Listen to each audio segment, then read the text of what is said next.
The occupation will end, will end, will end. God's and peace blessings be upon you.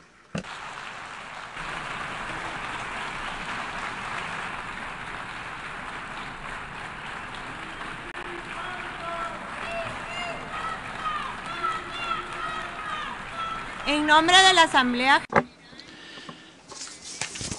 On behalf of the Assembly, I wish to thank the President of the State of Palestine. The Assembly will hear an address by His Excellency Mr. Adama Barrow, President of the Republic of the Gambia. I request protocol to escort His Excellency and invite him to address the Assembly.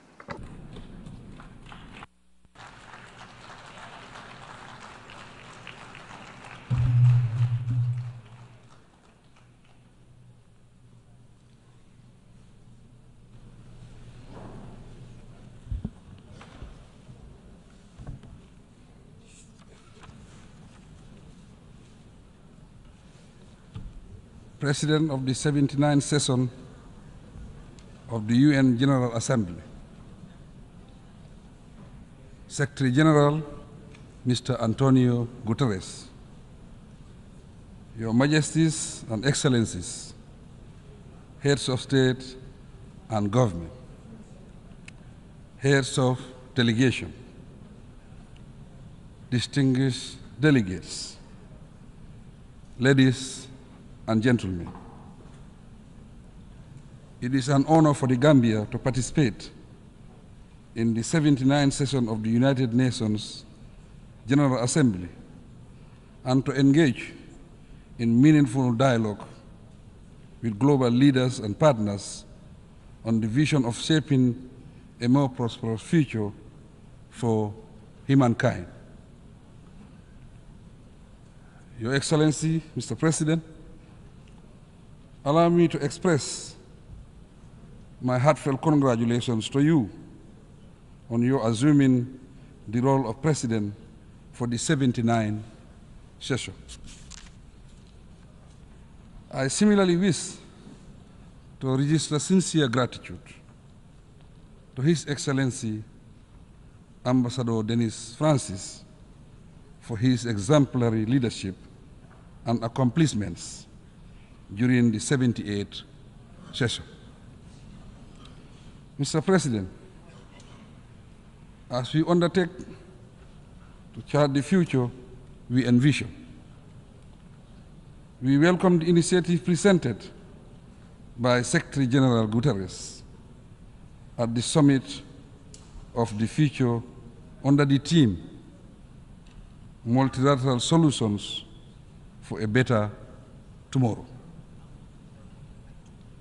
My delegation firmly believes that the path to a better tomorrow lies in multilateralism and closer international cooperation.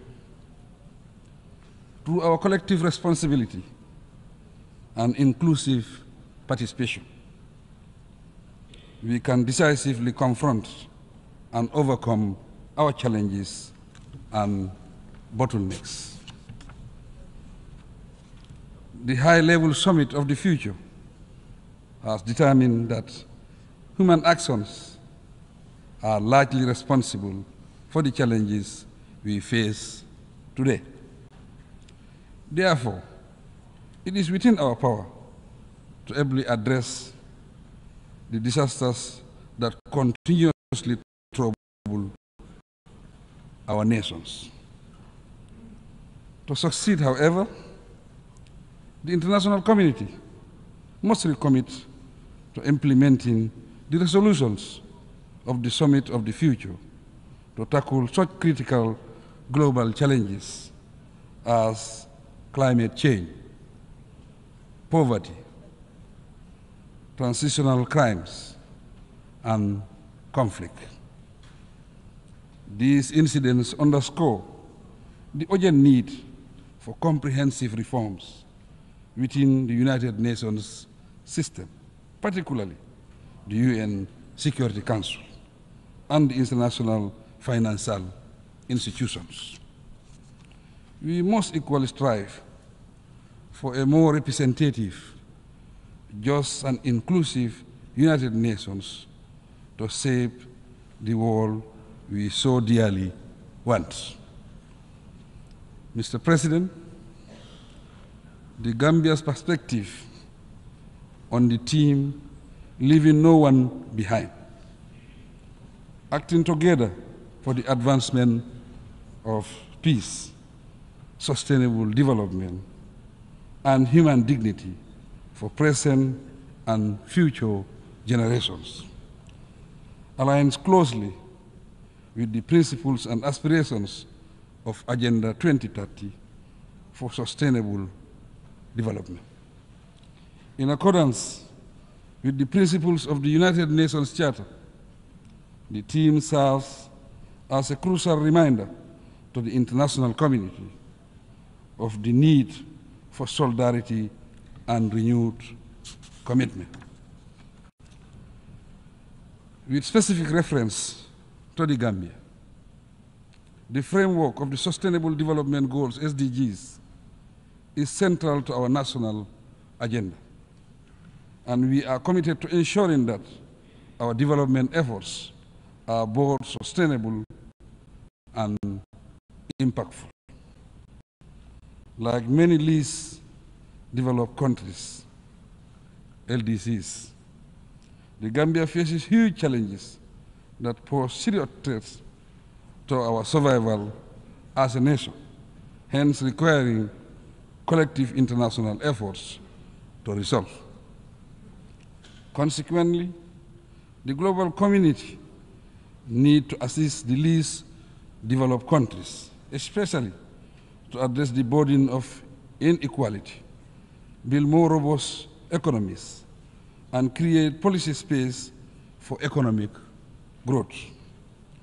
To tackle the debt burden and internal state weaknesses, we need to increase investment in capacity building.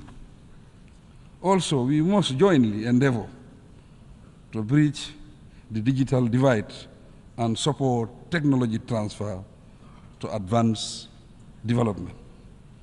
Mr. President, we live in a world with widening inequalities, thus suppressing the weak and making the conditions of the poor worse, grossly violates the expressed ideals and spirit of the Summit of the Future. The Gambia is fully committed to the global call for gender equality and recognizes the indispensable role women play in socio-economic development. We firmly believe that empowering women translates into community empowerment and ultimately inclusive development. For these reasons, my government places great emphasis on women's rights, and we are dedicated to protecting and empowering women. As President, I will continue to ensure that women and girls are protected and given the necessary space to contribute meaningfully to our national development agenda. On youth matters, at the recent consultative summit, stakeholders recommended a sharper focus on innovation and climate change, gender equity, bridging the digital divide, and global governance that promotes youth empowerment through employment, education, and health. The summit's recommendations will inform endeavors to fill policy gaps and expand funding opportunities for better youth engagement. Furthermore, my government commits to aligning our national priorities with global benchmarks and in partnership with youth-led organizations and other stakeholders. We also resolve to use transformative solutions to create greater opportunities for all. Mr. President, the Gambia believes in collective international efforts to combat global challenges. Based on this, last year, the Gambia joined the international community by co-sponsoring UN General Assembly Consensus Resolution 77/276, which sought to engage the International Court of Justice, ICJ, on the obligations of states regarding climate change. Last August, the Gambia submitted its written statement to the ICJ, and we look forward to participating in the oral hearings later this year in The Hague. At the national level, the Gambia remains steadfast in its commitment to promoting human rights and establishing a vibrant democratic environment.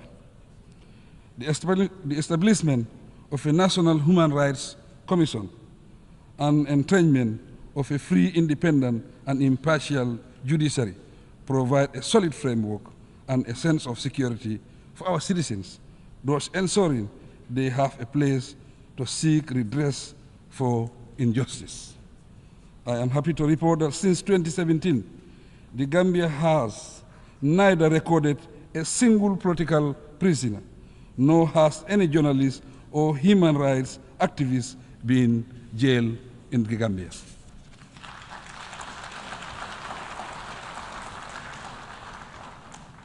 Proudly too, in August 2024, the Gambia was recognized as one of Africa's leading defenders of freedom of expression and ranked third in Article 19's Global Expression Report 2024. We will continue striving to better our situation.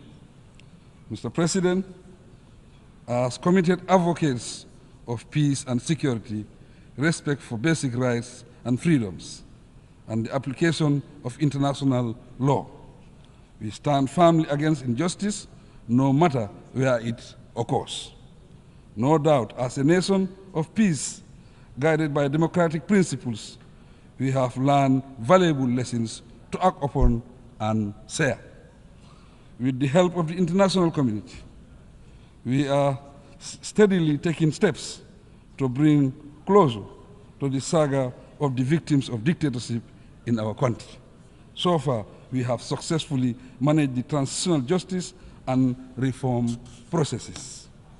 Moving forward, we count on your support in the next critical stages of ensuring justice, reconciliation, reparation where necessary.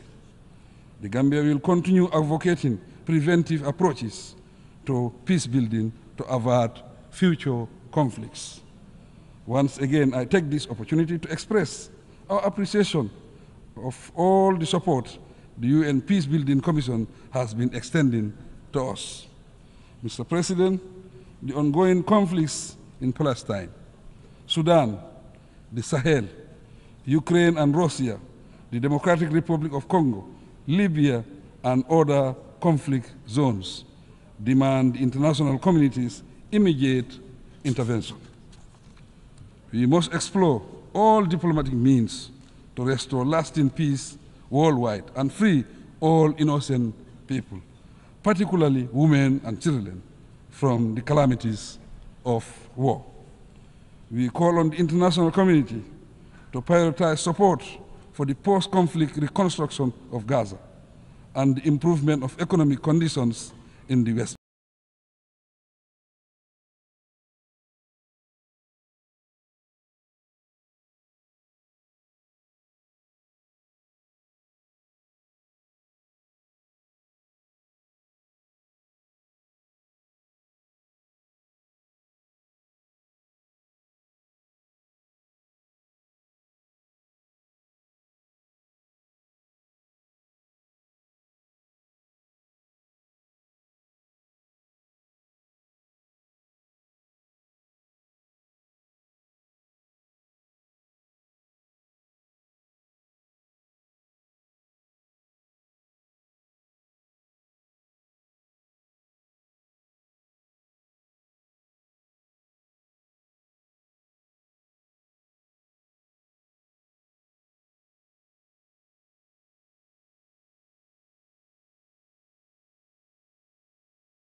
against children and young people, teenagers, must be considered as a crime against humanity, given the consequences that this against children and young people, teenagers, must be considered as a crime against humanity, given the consequences that this against children and young people, teenagers, must be considered as a crime against humanity, given the consequences that this against children and young people, teenagers, must be considered as a crime against humanity, given the consequences that this against children and young people, teenagers, must be considered as a crime against humanity.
To transforming the security support mission into a peacekeeping mission under the mandate of the United Nations.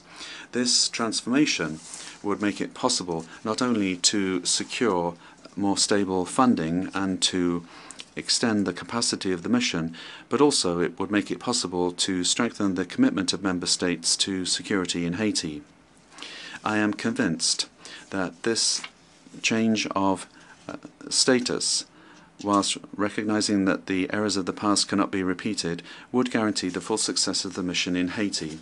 Excellencies, ladies and gentlemen, today I stand before this assembly as the voice of the Republic of Haiti, a country whose history is inextricably linked to the ideals of freedom and justice that we all celebrate here.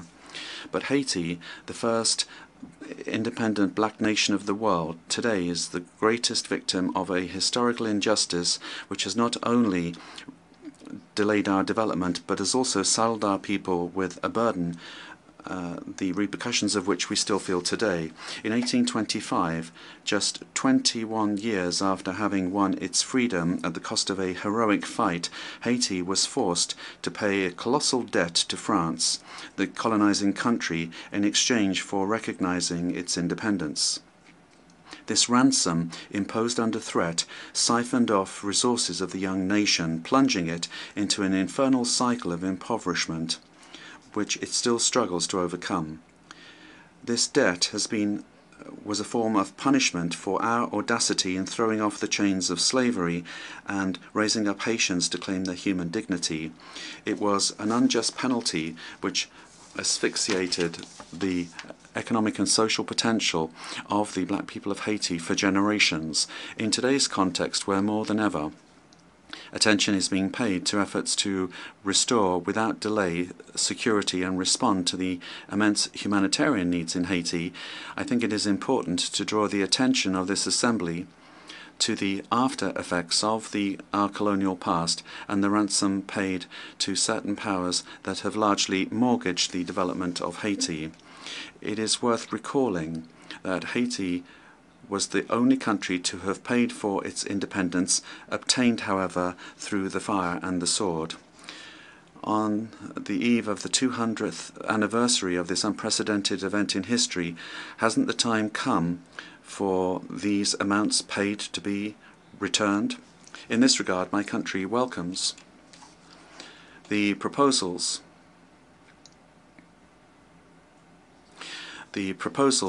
made by a number of governments and also some agencies of the United Nations for specific action with regard to recognition, reparation and restitution for the wrongs of the past.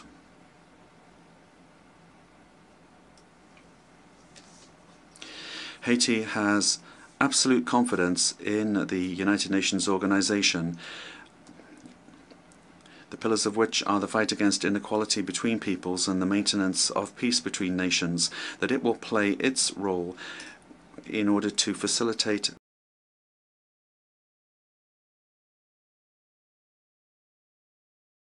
Haiti, and through my person, Haiti is not only here to request reparations, but to ask a question of principle, that of imminent justice. My approach is resolutely committed, structured and well documented. The National Committee for Restitution and Reparation, in cooperation with CARICOM's Restorations Commission, has already undertaken exhaustive work on this subject. We demand recognition of the moral and historic debt and the implementation of just and appropriate reparations which will make it possible for our people to free themselves from the invisible chains of this unjust past. Excellencies, ladies and gentlemen, history teaches us that nations do not rise up in isolation, but by unifying forces in a resolute commitment to build a better future. Haiti, this land that has offered the world a symbol of unshakable freedom and which has helped several nations to throw off their yoke of barbaric colonialism, is not looking for charity, but justice, respect,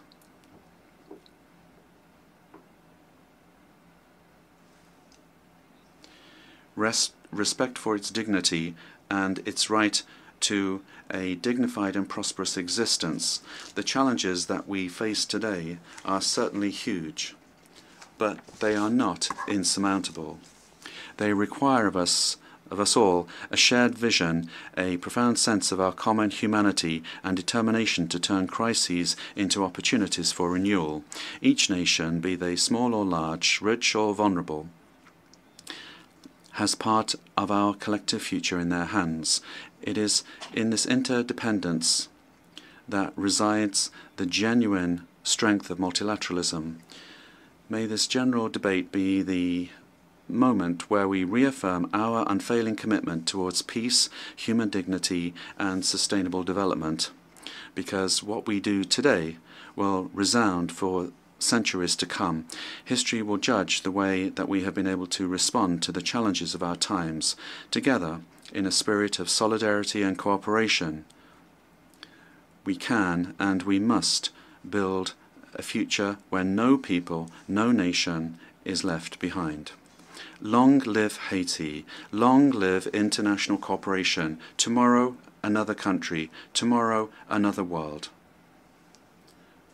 I thank you for your attention.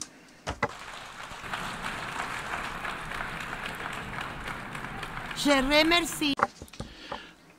On behalf of the Assembly, I wish to thank the President of the Presidential Council of the Transition of the Republic of Haiti. Seguidamente, la Asamblea The Assembly will hear an address by His Excellency Abdel Fattah al-Burhan Abdelrahman al-Burhan, President of the Transitional Sovereign Council of the Republic of the Sudan. I request protocol to escort His Excellency and invite him to address the Assembly.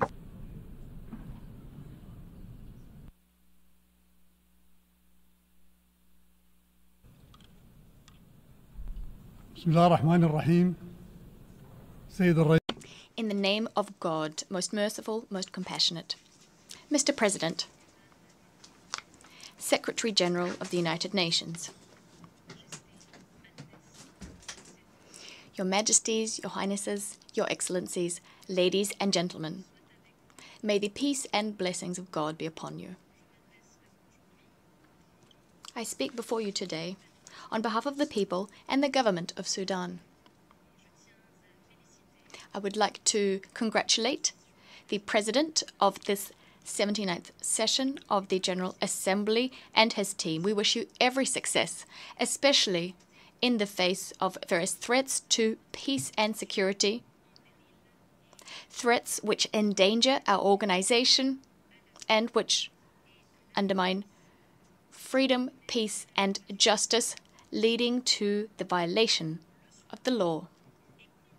Sudan stands convinced of the important role played by the United Nations. We support all initiatives geared towards reforming the organization and its bodies, specifically the Security Council, with a view to enshrining pluralism, collective security, and upholding human rights, all the while tackling the challenges of climate change and ethnically and ideologically motivated terrorism. Ladies and gentlemen, Sudan commends the choice of theme for this topic, for this session, Unity and Diversity for the Advancement of Peace, Sustainable Development and Human Dignity. We welcome the priorities set by the President of this 79th session. Furthermore, it's important to implement the outcomes of the Summit of the Future, especially as regards United Nations reform and Security Council reform, so that these bodies can put an end to the protracted crises threatening international peace, as well as to achieve consensus and harmony in the relations between states and peoples. Unilateral measures taken outside the United Nations framework, in complete violation of the UN Charter and international law, political and economic restrictions, these are the main drivers of instability, especially as regards security, the economy, and also on the political front. All of this fuels war. However, I must also add that double standards and selectiveness are currently prevailing in international affairs. There can be no doubt about it. Sudan is facing very serious challenges. And in fact, a war is being waged. There's a conspiracy. A war is being waged by a group that has rebelled against the state for many years. It's receiving political and logistical support at the local and regional levels. You've all witnessed the crimes, the violations, and the atrocities committed by these rebels, targeting the Sudanese people and the Sudanese state. The war began with an attempt to seize power through force. With time, it's transformed into a total war against the Sudanese state and the Sudanese people. Countless crimes have been committed: ethnic cleansing, forced displacement, and genocide. All of this has been committed by the Rapid Support Forces, the RSF, which should be considered a terrorist group. This militia is continuing to perpetrate crimes, and it is most unfortunate that it is receiving the support of some states in the region. States which are providing funding and mercenaries for their own political and economic benefit, in flagrant violation of law and international will. Mr. President, these terrorist groups have also hit diplomatic missions, other organizations, and property. They have not spared the UN. And in fact, UN headquarters, the UN office in Sudan, has been targeted. The Dagalo family has been violating all laws and all international obligations with impunity. The family refuses to comply with the Jeddah Declaration and rejects UN Security Council resolutions regarding the arms embargo imposed on Darfur. Thus, ethnic cleansing crimes are continuing. Most recently, we also recorded a violation of the resolution on El Fasher, the capital of North Darfur State. This begs the question, why has the international system not taken any firm or dissuasive measures vis-à-vis this group and those who support it?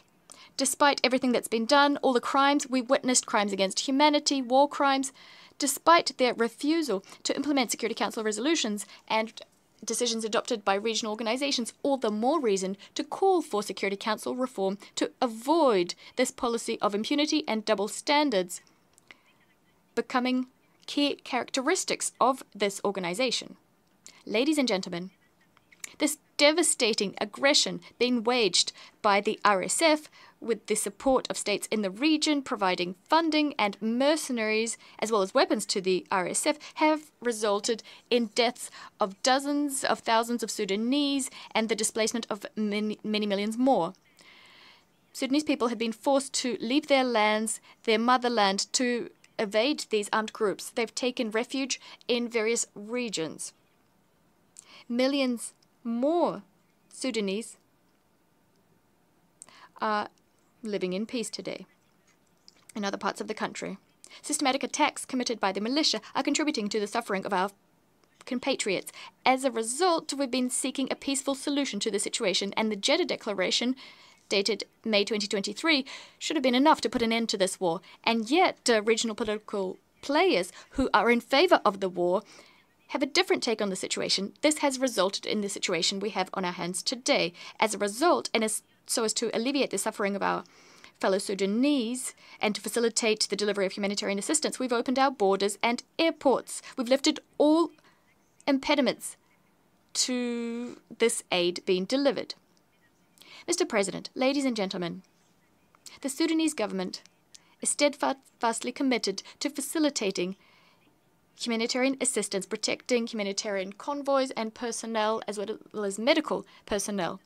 We fully uphold international humanitarian law and measures geared towards the protection of civilians. The protection of civilians is our responsibility, especially when women and children are being hit the hardest by violations committed in areas controlled by the militias. Some women and children have even been sold in marketplaces. The humanitarian crisis affecting a large majority of our population, owing to the aggression being waged by the Dagala militia,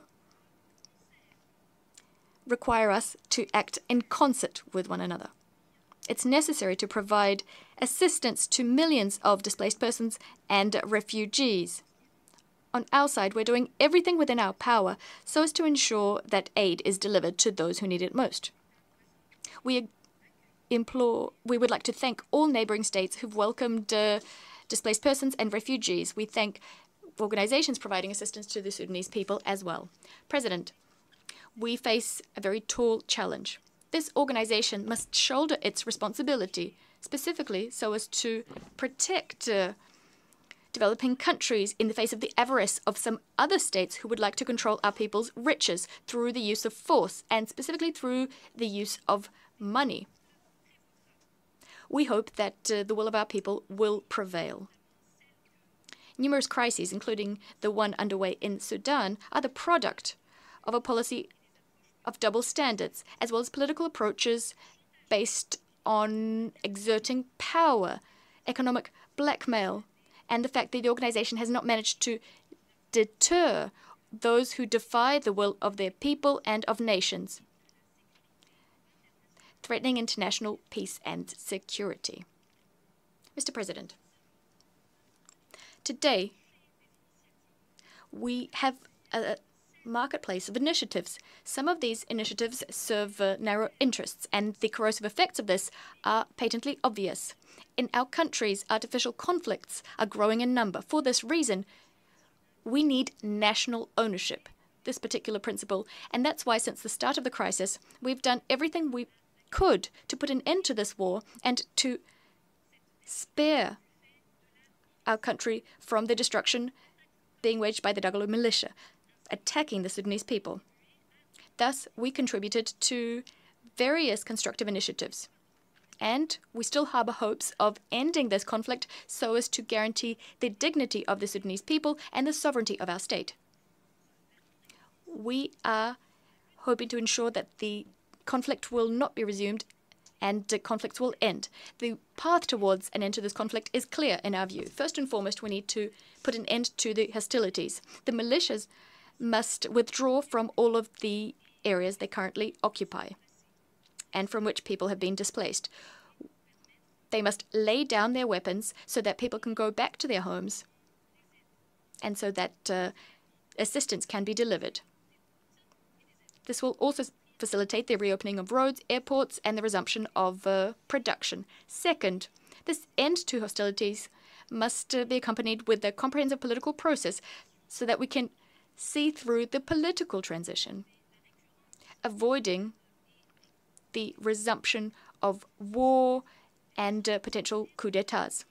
Mr. President, the Sudanese Armed Forces, the SAF, is one of the state's oldest institutions. It's non-politicized. It's very much in favor of a democratic transition, and it's committed to the right of the Sudanese people to pick its leadership. This is why the SAF is upholding the commitments undertaken as part of the glorious 2019 revolution, so that a consensus government, or an elected government, can accede to power. We will never accept a return to the previous regime, which was rejected by the Sudanese people. Thus, we are very much committed to facilitating the transition process, moving towards a civilian government. We will continue pursuing peace, working with all groups who have laid down their weapons, as well as with groups who still carry weapons but who are willing to respect the Juba Peace Agreement signed in 2020. Throughout this war, the Sudanese Armed Forces have done everything they possibly could, continuing to uphold international humanitarian law as well as the Geneva Conventions and protocols thereto, working to protect civilians and to facilitate the delivery of humanitarian assistance. We stand ready to partake in all initiatives that can help to put an end to this war. As soon as we have an initiative that would respect the principle of national ownership and will put an end to the control and occupation of our territory by this rebel militia. We are also in favor of all initiatives which will protect civilians and guarantee the dignity of our people. These are the prerequisites for a return to democracy. It's unacceptable for a government as well as for the Sudanese people to partake in these, to see organizations who've supported the war, states who've supported the war and massacres of Sudanese partaking in such initiatives. Some of these organizations and states have allowed weapons to be funneled through their territory to the militias, and they've also provided political support to these rebel groups. We must therefore continue acting to convince the aggressors that they shouldn't be receiving this assistance. Mr. President, I'd like to thank all of the states as well as the organizations and various human rights defense groups, as well as civil society organizations, all those who've tried to paint a true, accurate picture of what is happening in Sudan. I welcome the outcome of the Summit, the Great Lakes Summit in Rwanda, and the meeting that took place in Yaoundé. There, at all of these meetings, the RSF were described as a rebel group working against the state. We've managed to circumscribe the activities of this group and deter them. Hopefully, we'll be able to deter them from acting in a similar fashion in other countries. The RSF should be called should be called out for what they are. They've rebelled against the state. They're committing terrorist crimes and should be considered as such here at the United Nations. Mr. President, before I conclude, I'd like to reassert our position vis-à-vis the issue of Palestine and the right of the Palestinian people to establish an independent state within 1967 borders. It's necessary to put an immediate end to the aggression being waged in Gaza and in Lebanon. We also call for Palestine to become a fully fledged member of the United Nations. By way of conclusion, we'd like to extend our gratitude to all those who've supported us through these testing times. Millions of Sudanese still need your help. Thank you very much, Mr. President. I'd like to reiterate that the will of the Sudanese people will prevail. May the peace and blessings of God be upon you all. I thank you. On behalf of the Assembly, I wish to thank the President of the Transitional Sovereign Council of the Republic of the Sudan. The Assembly will now hear an address by His Excellency Carlos Manuel Villanova, President of the Democratic Republic of São Tomé and Príncipe. I request protocol to escort His Excellency, and I invite him to address the Assembly.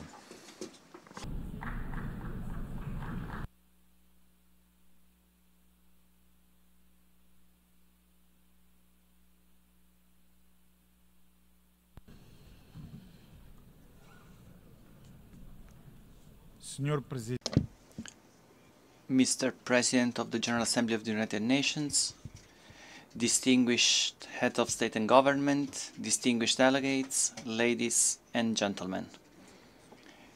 It is with great honor that I address this honorable assembly, representing São Tomé and Príncipe, a small island state which, like so many others, face the complex challenges of our time.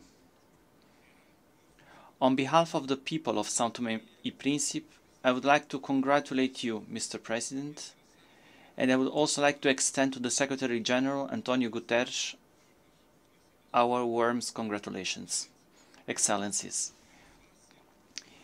it is easy for me, as it is for anyone present in this assembly, to say that what stands out in relation to international issues is the uncertainty and insecurity that marks both the present and the future. As a small island state, my country is on the front line of the consequences of climate change, and the climate crisis represents the greatest existential threat to our populations. Although we are responsible for a tiny fraction of global greenhouse gas emissions, we are among those who suffer most from its impacts. Sea level rise, more frequent and intense storms, coastal erosion and loss of biodiversity threaten not only our livelihoods, but also our very existence. It is therefore imperative that the international community strengthens its commitment to the Paris Agreement and ensures that the voices of the most affected nations, like ours, are heard and integrated into concrete actions. We call for global action that is not only ambitious, but also urgent. COP29 on climate change, to be held next November in Baku, Azerbaijan, will be a crucial opportunity to reaffirm the collective commitment to limit global warming to 1.5 Celsius. However, commitments have not been sufficient. We need concrete, immediate actions to mitigate the impacts of the climate crisis. We call on the largest emitters to meet their historical and moral obligations by drastically reducing their emissions and honoring the climate financing promised to developing countries, which are paying the price for a crisis they did not cause. In addition, we call for an expansion of financing mechanisms for adaptation, as we need to strengthen our resilience. We are already investing in innovative adaptation solutions, such as sustainable use of our marine resources and the implementation of renewable energies. However, our efforts need to be scaled up, and this requires the support of the international community. Ladies and gentlemen, the Sustainable Development Goals, SDGs, remain a beacon for our progress. For us, sustainable development is not a choice, but yes, a necessity. Our vision of the future is based on the Sustainable Development Goals, and it is in this sense that we strive for a balance between economic growth environmental protection, and social justice. However, the deadline for achieving them is fast approaching, and for many of us, there is still a long way to go. Support for development must be renewed, and new models of partnership between nations must be explored. We reaffirm our commitment to the SDGs, but without an international environment that promotes fair trade, accessible financing, and peace, our efforts will be limited. We ask for the support of the international community so that our transition to a green economy can be accelerated, and so that together we can be examples of how sustainable development can transform societies and ensure prosperity for future generations. On the other hand, we cannot fail to mention the importance of strengthening multilateral institutions and ensuring that all states, regardless of their size or economic power, have a voice in global decisions. Multilateralism is our best tool for tackling collective challenges that transcend borders. Ladies and gentlemen, global peace and security face growing threats, from armed conflicts to the proliferation of weapons of mass destruction. The African continent continues to be the scene of protracted conflicts that result in deep and unacceptable suffering. These conflicts demonstrate the need for greater diplomatic intervention and African solutions to African problems. Sao Tome and Principe calls on the international community to step up efforts to mediate and support the peaceful resolution of conflicts in Africa while respecting the sovereignty of nations. Peace is the foundation on which we build development. Unfortunately, we continue to witness the escalation of conflicts in various parts of the world, such as the recent worsening on the situation in the Gaza Strip and Lebanon. Sao Tome and Principe reaffirms its firm commitment to the principles of peace and human rights and calls for respect for sovereignty of states and intensification of diplomatic efforts for the peaceful resolution of conflicts. There can be no development without peace, and peace is only possible with justice. Excellencies, the future we want must be built on the foundations of cooperation, solidarity, and mutual understanding. The COVID-19 pandemic has demonstrated the interdependence of nations and the need for joint responses to global challenges. We need to continue strengthening multilateralism, promoting the sharing of knowledge, resources, and innovative solutions. Sao Tome and Principe reaffirms its unwavering commitment to the principles that govern this organization. We believe that, through dialogue and cooperation, we will be able to tackle the greatest challenges of our time, from climate change to poverty, to the promotion of human rights and equity.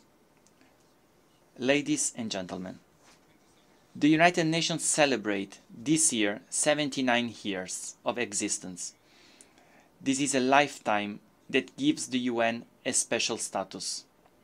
Indeed, this observation cannot be taken lightly. In fact, it has been almost 8 decades of intense work and unrepeatable experiences like no other organization has achieved in the efforts to obtain and maintain peace and achieve other global public goods. On this occasion, we must praise the inescapable commitment of the Secretary General, whose action on all fronts touches us deeply. Faced with our persistent dilemmas, it is imperative that we bring a new content of hope to the world stage. This is an unavoidable objective and role of the United Nations, but this mission is also ours. The world's current affliction is not inevitability. If we empty the United Nations and if each state incurs the spirit of each fighting for itself, then the result will be to live with no answer global problems such as wars, economic crisis, environmental crisis, and other ills. The world has changed since the creation of this organization. The international system, like its institutions, must evolve to reflect the realities and needs of today. We advocate for the reform of the United Nations Security Council to make it more representative and effective in its mission to maintaining global peace and security. The multipolar world we live in today demands a more inclusive and dynamic UN. In saying this, I emphasize the need to think of Africa as a part of the world. We cannot continue with a Security Council that reflects the power structures of 1945, a period when most of the current African states were still under colonial rule and therefore had no voice in international affairs. This underrepresentation of the continent is also evident in other structures of global governance, such as the international financial institutions, and we urgently need to change this. Excellencies, I would also like to take this opportunity to echo a call that has resounded here in this Assembly for decades: the need to put an end to the economic, commercial and financial blockade imposed against the Republic of Cuba. This blockade is outdated and contrary to the principles of peaceful coexistence and solidarity between nations.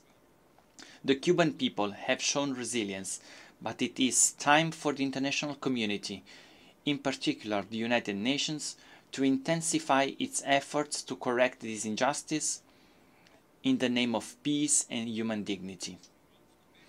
We also reaffirm our support for Morocco's sovereignty and congratulate the political initiatives developed in the search for a peaceful and credible solution to the dispute. We also welcome the strategic projects launched by the Kingdom of Morocco, such as the Morocco-Nigeria gas pipeline and the Atlantic Africa Initiative, which reflect the vision of regional integration and sustainable growth. Excellencies, in conclusion, we would like to reaffirm that our presence here is a testimony to our faith in the United Nations and its ideals. Despite our limited resources, we bring to the global table our tireless will to contribute to a fairer, safer and more sustainable world. São Tomé and Príncipe is ready to do its part and continues to work hand in hand with all the nations present to build a better future for all. Thank you very much. En nombre de la Asamblea. On behalf of the General Assembly, I wish to thank the President of the Democratic Republic of São Tomé and Príncipe. La Asamblea es... The Assembly will now hear an address by His Majesty King Letsie III, King of the Kingdom of Lesotho. I request protocol to escort His Majesty, and I invite him to address the Assembly.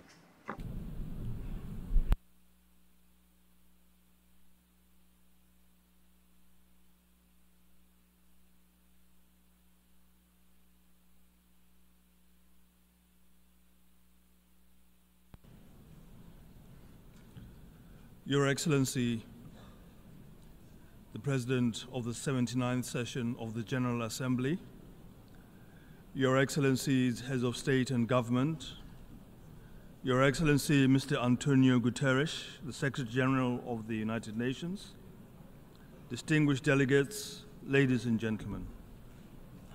Mr. President, I wish to congratulate you on your well-deserved election to the office of President of the 79th session of the General Assembly.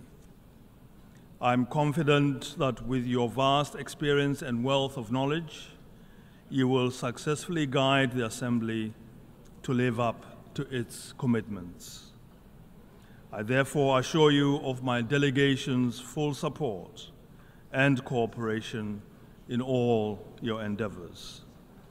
I would also like to pay my tribute to your predecessor, Mr. Dennis Francis, for the excellent manner in which he discharged his duties as President of the Assembly during the 78th session. To Secretary General Mr. Antonio Guterres, I express my country's deep gratitude and unwavering support for your exceptional work on behalf of humanity, especially amidst the significant challenges facing multilateralism today. Under your leadership, the United Nations has navigated numerous obstacles, including the COVID-19 pandemic, escalating debt crises, and the impacts of climate change. In your address to the General Assembly, you highlighted the importance of peace within communities, peace with justice, peace with dignity, and peace with nature, emphasizing that building peace is humanity's greatest responsibility.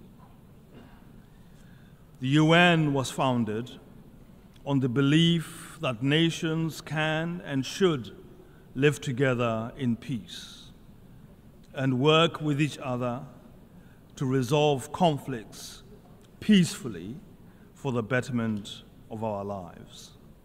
It also established the framework for justice, respect for international law, and the promotion of global socio-economic development. As the UN celebrates its 79th anniversary this year, we must reaffirm the enduring conviction of our founders and reassert their sense of purpose. As I stand here today, I resonate with these sentiments, drawing from our nation's history and experiences. This year, Lesotho commemorates 200 years since the founding of the Basotho Nation, with the pinnacle of this celebration occurring on the 4th of October.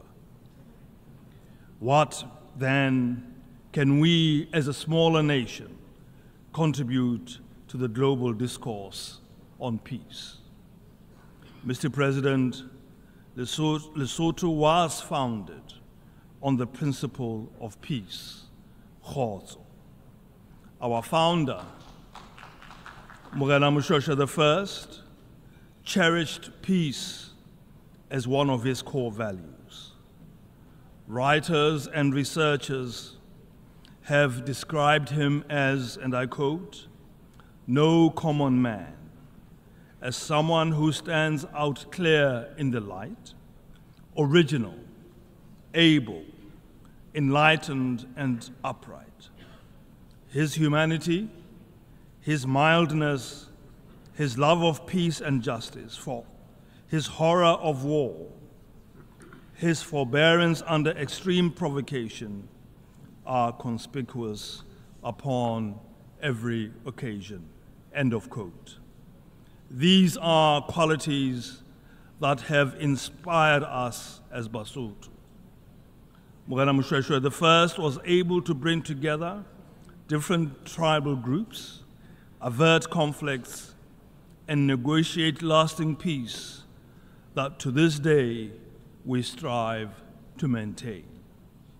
Basotho are a nation built on tolerance, inclusion, and unity, which are also the key principles enshrined in the Secretary General's new agenda for peace. It is in this context that we hail as most appropriate the theme chosen for our general debate this year, namely, leaving no one behind, acting together for the advancement of peace, sustainable development, and human dignity for present and future generations. The relevance of this theme at the present juncture in international relations is beyond doubt. Through collective action, we can conquer the challenges facing humanity and realize a sustainable future for all. However, this will require leaders with humanity, mildness, a love of peace and justice, horror of war, and forbearance under extreme provocation. These are ideals that can be achieved. My ancestor, as testified by many, was the embodiment of these traits which built a nation that stands to this day. Business as usual will not preserve our world as we know it. The enjoyment and exercise of human rights and attainment of sustainable peace and development require a deliberate, fundamental shift and commitment by the world's leadership. In the words of another of my ancestors, and I quote, "Always be slow to take arms at all times. I beseech you, lean upon this rod of peace. Always keep it clear in your mind that it is far more profitable to harvest food in the grain fields than to kill men in the battlefields." End of quote. In today's rapidly changing world, the UN has continued to forge peace in conflict-ridden areas around the world, promoting human rights and lifting thousands out of poverty. Lesotho reaffirms its commitment to advance this collective vision of an effective United Nations to ensure a prosperous and a lasting future for all our people. Mr. President, the world faces significant challenges as the deadline for achieving the Sustainable Development Goals approaches. The 2024 SDG report indicates that only 16% of the targets are on track to be met by 2030, while 84% show limited or reversed progress. The UNCTAD 2024 report highlights a troubling trend where 48 developing countries spend more on loan interest payments to developed nations than on essential services like education and health. This economic inequality drives migration, and as refugees seek better opportunities, often leading to xenophobia and conflict in host countries. Addressing this inequality is crucial for fostering inclusive development and ensuring global peace and stability. To enhance the implementation of the 2030 Agenda, my government plans to present its third voluntary national review on sustainable development in 2025.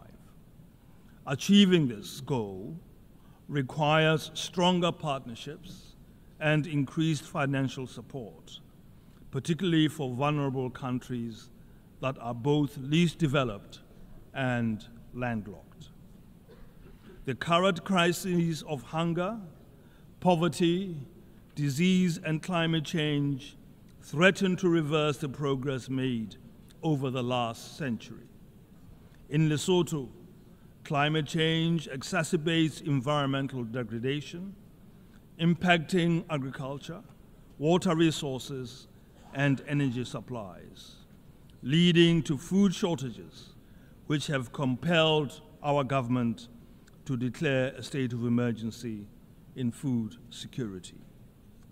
However, we are committed to responding to these challenges by pursuing opportunities that will enable greater self-sufficiency for the country. Lesotho's stock in trade is a high-quality suite of renewable energy resources of sun, wind, and a plentiful supply of the purest mountain water. We are therefore in a position to establish a sustainable renewable energy and water economy. Our priority is to satisfy the deficit in our domestic energy demand and to export clean energy and high-quality water to the region. Our goal to fully meet commitments of the Paris Accord well in advance of 2050 will be attained, with the potential of Lesotho being among the first countries in Africa to be a fully carbon-neutral electricity generator.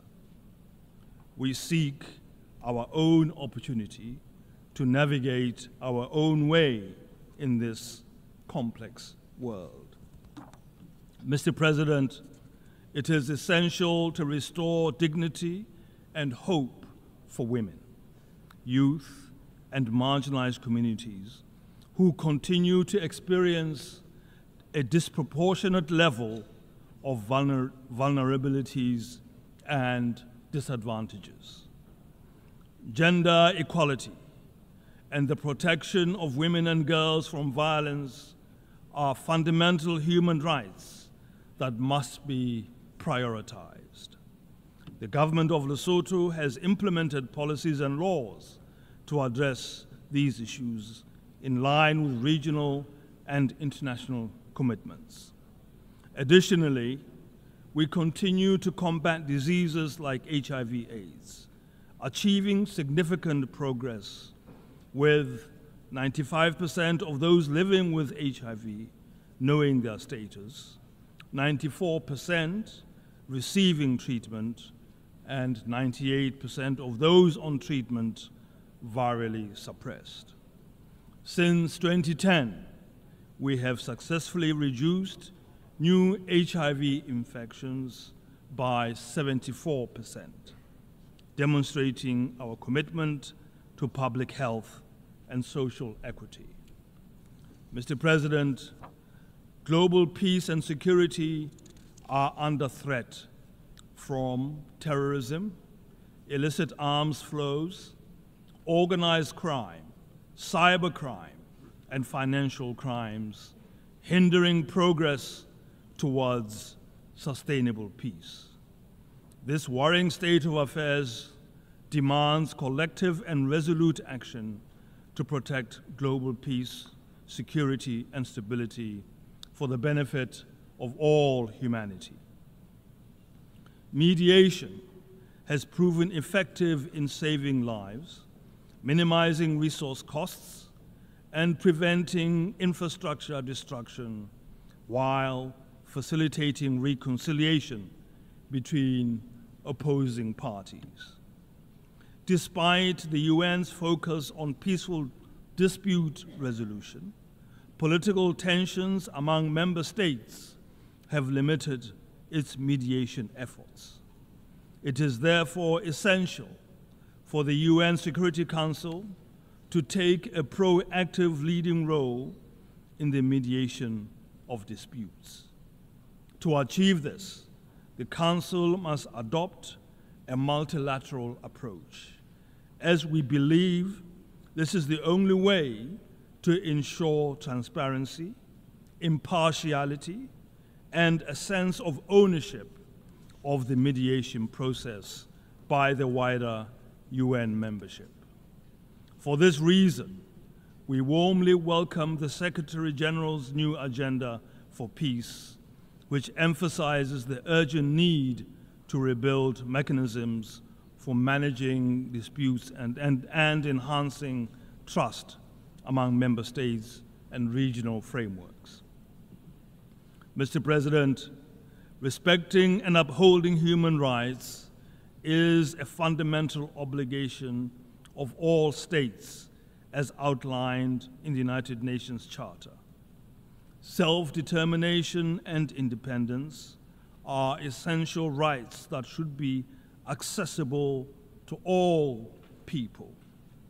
We urge the full implementation of United Nations resolutions aimed at ending all forms of colonialism and occupation, particularly emphasizing the need for the self-determination of the people of the Western Sahara. Mr. President, the situation in the Middle East, especially the ongoing human rights violations in Gaza, requires urgent attention. We renew our call for a ceasefire, as both the General Assembly and the Security Council have repeatedly advocated for one. The high cost of war is a burden humanity should not bear. We believe in a two-state solution that allows Israelis and Palestinians to coexist peacefully and securely. Genuine dialogue and mediation, respecting the rights and concerns of both parties, are crucial for resolving the Palestine question. Additionally, we call for a mediated solution to the unilateral coercive measures on Cuba, as the international community has consistently demanded the lifting of the economic and commercial embargo. Cuba, like all member states, deserves the right to participate freely in international trade. And we also reiterate our call for the lifting of sanctions on Zimbabwe. Mr. President, to conclude, we would like to reiterate our belief in the principle of subsidiarity, recognizing the Security Council's primary responsibility for maintaining international peace and security. We, therefore, call for greater and more effective cooperation between the Council and regional organizations as outlined in Chapter 8 of the UN Charter. The strengthening of this cooperation is crucial for the swift resolution of regional conflicts. We believe that the Security Council should be more representative of UN membership to ensure its decisions enjoy greater legitimacy. Therefore, we advocate for a comprehensive reform of the Security Council, supporting the common African position known as the Isolini Consensus. We also believe that the UN should continue to be a place where all our aspirations for a better and secure life for humanity must be championed. Let us work together to build a United Nations that reflects a broad consensus among member states, reinforcing its central role in global governance and fostering collaboration with regional organizations while ensuring that all members respect its charter. I thank you.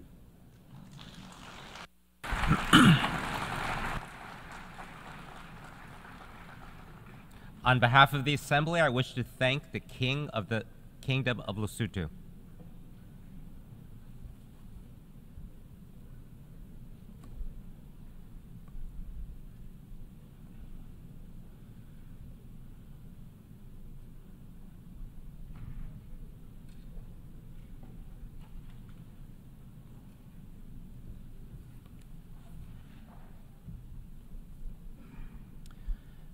The Assembly will hear an address by Her Excellency Gordana Silyanovska-Davgova, President of the Republic of North Macedonia. I request protocol to escort Her Excellency and invite her to address the Assembly.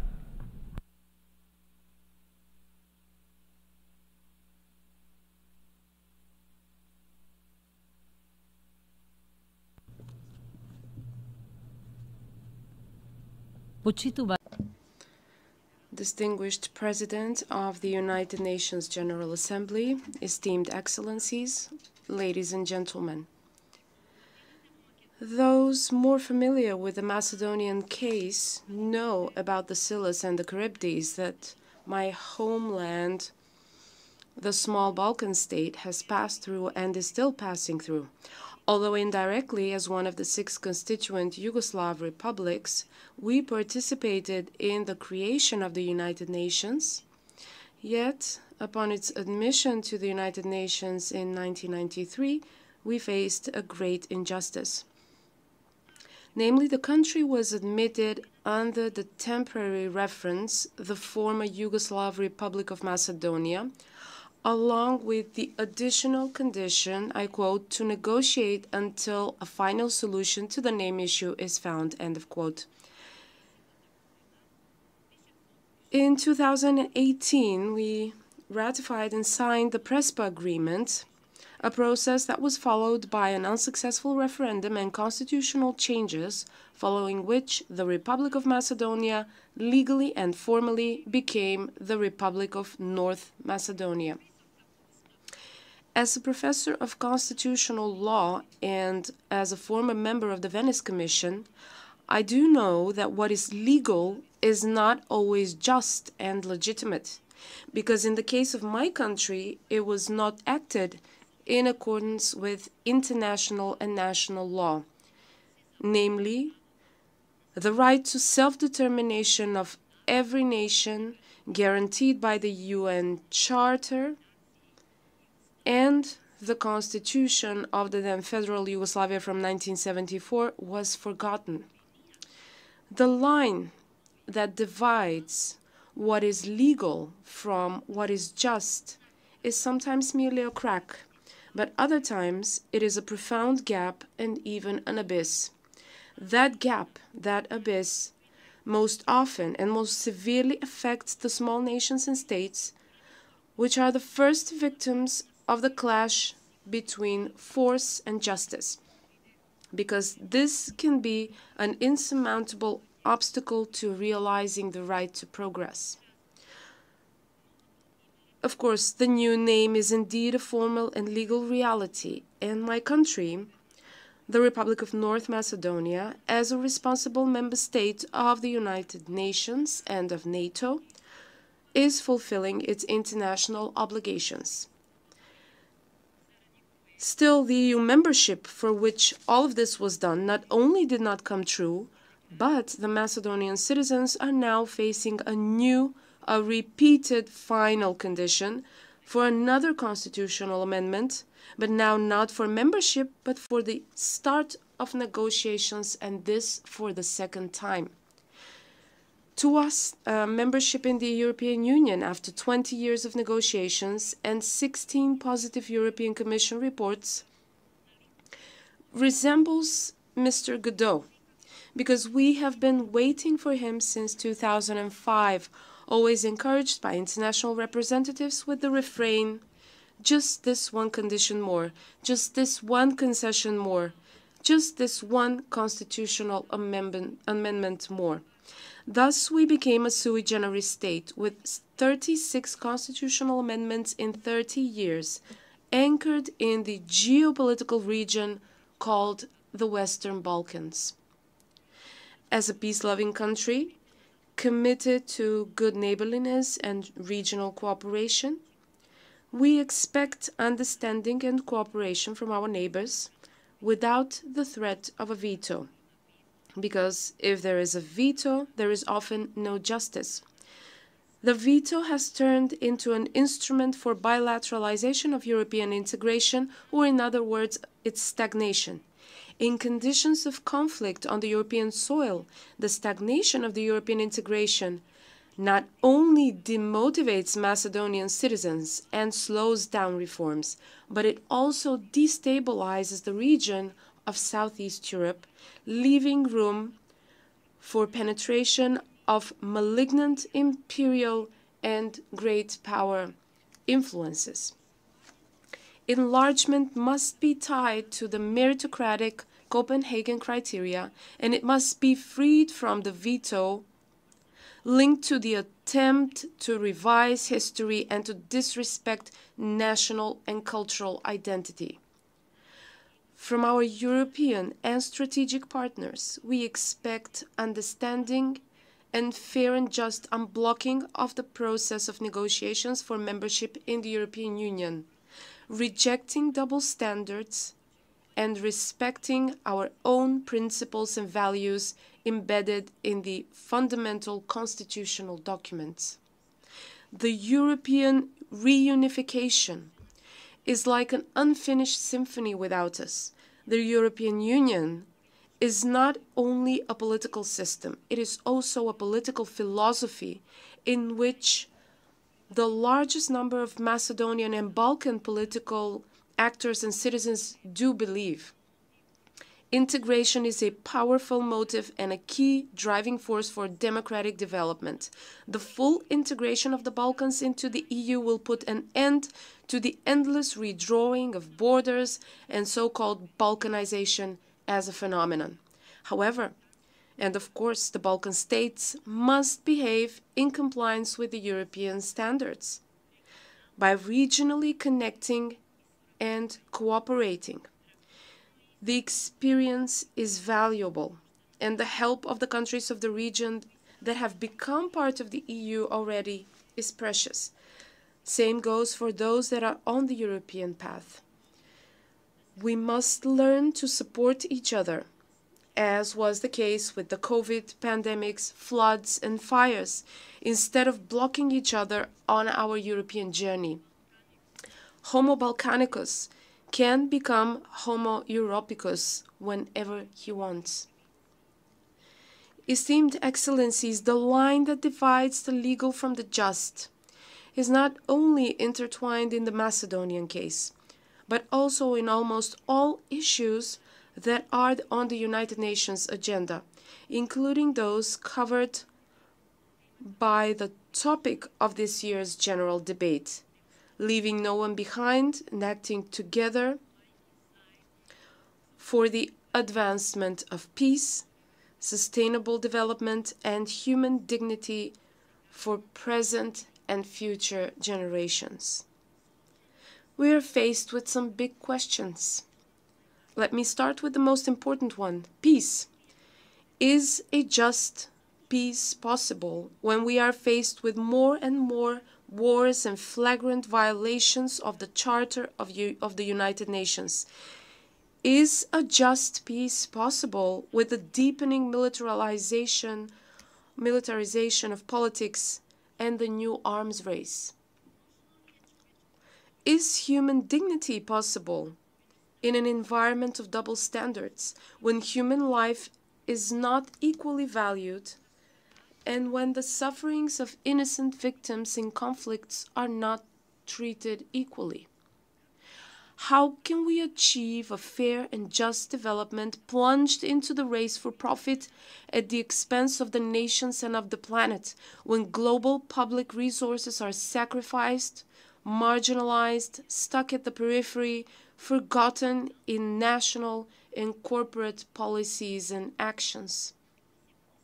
How can we achieve social justice in conditions of growing economic, educational, gender, and digital disparity between states and within the states themselves, with less and less winners and more losers from globalization and digitalization, the former sinking into decadence and the latter into pauperization? How will we ensure generational justice if we continue with the irresponsible and uncontrolled exploitation of limited resources? How will we create a safe and sustainable future for our descendants if we continue with ecocidal production practices and consumer habits that leave a world choked with air pollution, poisoned with pesticides, and littered with plastic?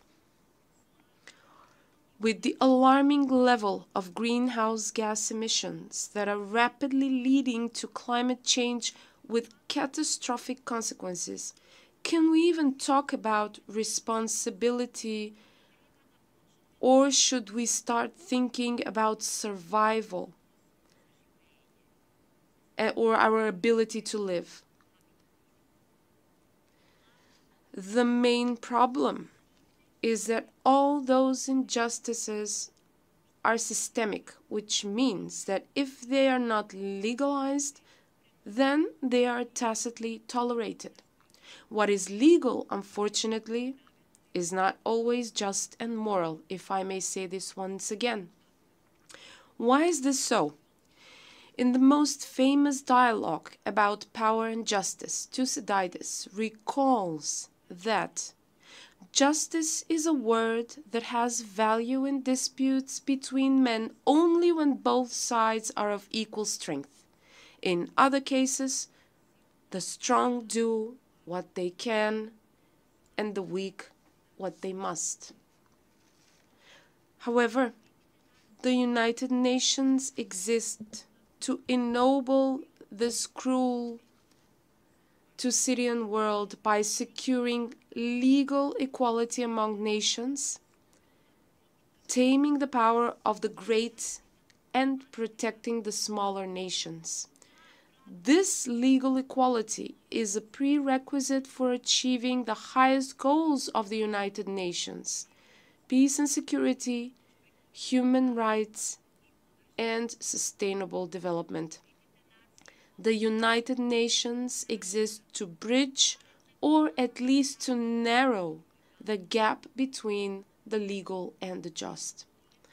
We are facing a big challenge. How can the legal become just? Or how can the just become legal? And how can the legal and the just be implemented? Respected attendees, there are no simple, inexpensive, and painless solutions to this dual challenge. Here, in the solemn hall of the General Assembly, for years, world leaders have shared their experiences and disappointments from the United Nations, which, not infrequently, oscillate between two extremes: utopian optimism on one hand, and nihilistic pessimism on the other. Still, reality is complex and contains both successes and failures. The United Nations have prevented another world war, but they failed to prevent and preclude regional conflicts, including the war in Ukraine and the bloodshed in the Middle East, the scenes of which resemble Picasso's Guernica. The World Organization has lifted millions of people out of poverty, but it still fails to eradicate hunger. With the right to self-determination, it accelerated the process of decolonization, but failed to bridge the gap between the rich North and the poor South. The United Nations are the main driver for resolving global security, migration, health, environmental, energy, and climate crisis, but hardly any of them are fully and justly resolved. The resolutions of this very General Assembly reflect the will of the majority of nations, but are not always consistently respected. The International Court of Justice is the ultimate instance of justice between states, and yet its judgments are not always implemented or even treated as advice. The world is going through a turbulent geopolitical, economic, scientific, technological, and industrial transformation in which man has a huge impact on the planet. I fear man is destroying the Garden of Eden and will be kicked out of it again unless the UN supports him. But the competencies, structures, and procedures of the United Nations seem to have been frozen at the time of their founding in 1945. Instead of increased cooperation and action on pressing issues, the geopolitical rivalry and the new arms race are intensifying, that are rapidly pushing us towards a state resembling a new Second Cold War and Orwell's World 2. We have rarely needed the United Nations so much as we do today, and yet the United Nations have rarely been as politically marginalized as they are today. Ladies and gentlemen, dear colleagues, to overcome this political marginalization, what we need is a new spirit of multilateralism that will alleviate geopolitical rivalries and will increase the trust and cooperation among states around shared challenges. That multilateralism rests on 3 pillars. The first pillar is the consistent compliance with the Charter of the United Nations and international law, which exists to protect the weaker from the predatory instincts of the stronger. In this context, the Macedonian state firmly perseveres on the stance that territorial claims and the attempt to acquire territory by force are a flagrant violation of the Charter of the United Nations. When dangerous precedents go unchallenged, they transform into tolerated practices that threaten world peace and security. Therefore, we support efforts for a sustainable, just, and lasting peace in Ukraine based on international law, including the UN Charter. In that regard, we fully complied with the common foreign and security policy of the European Union. This is important to us, since wars and conflicts also affect peace and stability of Southeast Europe and the Western Balkans. Multilateralism also depends on the respect of international treaties. As a country committed to good neighborliness and regional cooperation, we respect bilateral agreements with our neighbors and expect our neighbors to respect the agreements without abusing the right to a veto. The second pillar of multilateralism is consistent implementation of the Sustainable Development Goals and the related Paris Agreement and the Sendai framework for disaster risk reduction.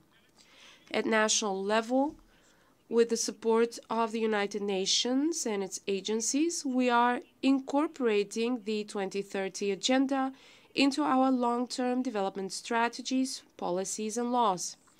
High on our agenda are climate action and green and just transition, gender equality, and fight against discrimination against women and girls, as well as inclusion of young people in decision-making processes. 2/3 of these Sustainable Development Goals are directly related to the European legislation, and so the United Nations are helping us implement European reforms as well. For this, we are indeed grateful. I see the third pillar of the new multilateralism in a greater commitment to the reform of the United Nations, which will be substantive, not cosmetic and corrective, a reform that will unlock the potential of the United Nations and enable the voice of every state, large or small, to be equally heard and valued. The first set of reforms should help align the United Nations with the new challenges and new development priorities.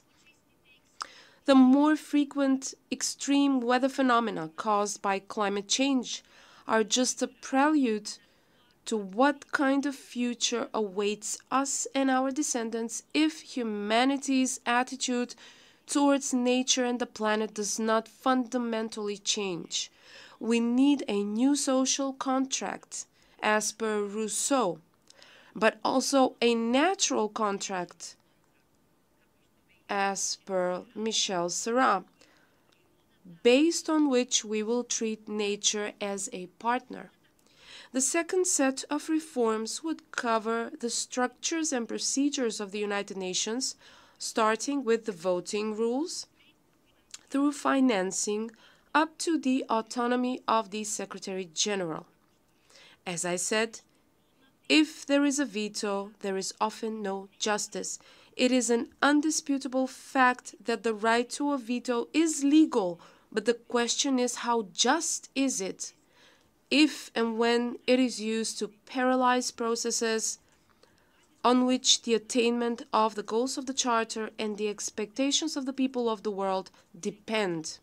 It is necessary for the General Assembly to be given a greater role in decision-making as a representative body of the nations in the spirit of the legitimacy of the Security Council springs from the General Assembly, so it should function as a kind of coalition government of nations. The third set of reforms would strengthen the United Nations mechanism to protect vulnerable populations and groups, which is especially important today when the number of victims and refugees is at its highest level since World War II. Respected attendees, next year, 2025, we will celebrate the 80th anniversary since the founding of the United Nations. This year is the last call.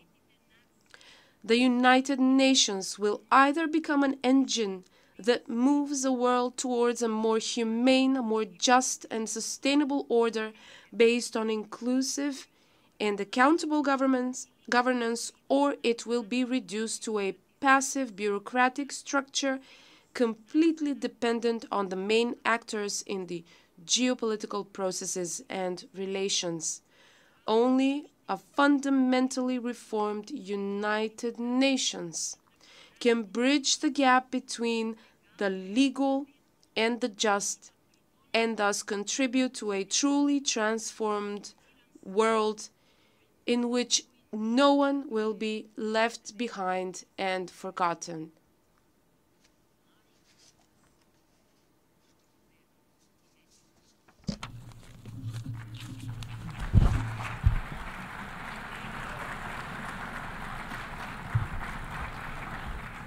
On behalf of the Assembly, I wish to thank the President of the Republic of North Macedonia.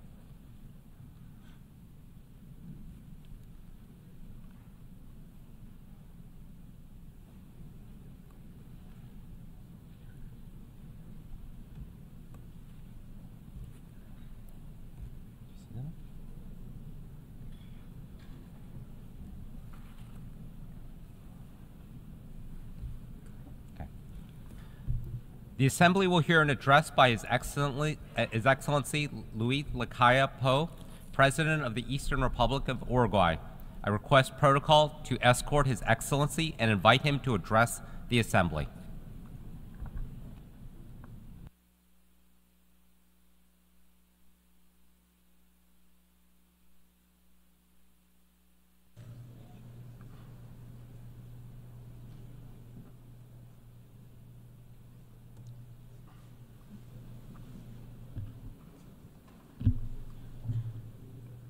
Buenas tardes para todos. A very good afternoon, everyone. I would like to greet everyone here, all delegations.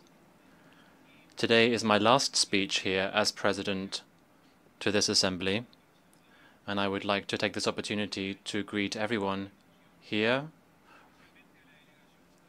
and in particular the delegation of Uruguay, who has worked so hard here at the United Nations.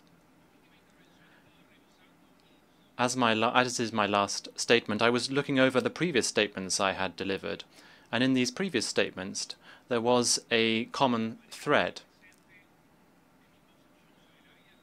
And this is in line with how I see my vision for our country and how states relate between each other. This is the concept of freedom with responsibility, responsible freedom. I would venture to say that the first can't exist without the second. The life in society is about the development of the individual and at the same time the common good. That is what our Constitution said since our country became independent. And of course this has evolved. over time with the changes in social customs. It is impossible to understand humanity without understanding the concessions that the individuals make for the common good. Essentially, we are social beings, and this ultimately impacts everyone, or at least that should be the case. And that is what inspired me as president of my country, and in the spirit that I have come with to this assembly. I am convinced that globalization will only continue further, and this represents an excellent opportunity to understand ourselves better and to take advantage of the synergies that can be taken advantage of when different cultures meet. This can be the case provided that we are tolerant and respectful of those who may think differently from us. At the same time, we must also deepen the criterion of freedom and justice, in particular here on the international stage. For this to be possible, we must all make this effort as far as we are able to. The effort to make concessions, of course, that doesn't mean the loss of freedom or independence or the loss of any sovereignty. At the same time, we also need to have fair mechanisms where international law is applied to all equally, regardless of the country's size and regardless of the country's economic power. We must work together to build international law, which is credible and robust. Agreements, treaties, conventions, documents that are signed and are not implemented only leads to weakening international law. Of course, no country was obliged to participate in these organizations.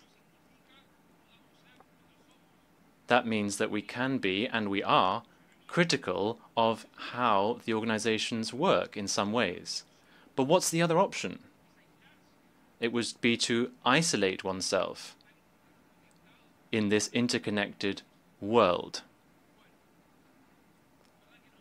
Well, that wouldn't make any sense. So, a large part of the freedom within our countries and the international stage, and to uphold justice, a large part of this falls on those who govern and leaders. And in this modern world, where speeches lead to actions, an important leader, just with what they say, can lead to positive or negative repercussions in their country or indeed beyond. That means that we must be much more careful when we try to stimulate unity and not division within and beyond nations.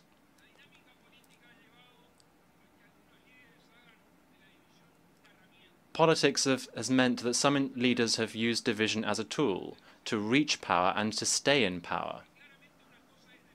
But of course, there's one thing to defend one's own beliefs or those shared by some individuals, and it's quite another thing to attack others' beliefs and others' way of life.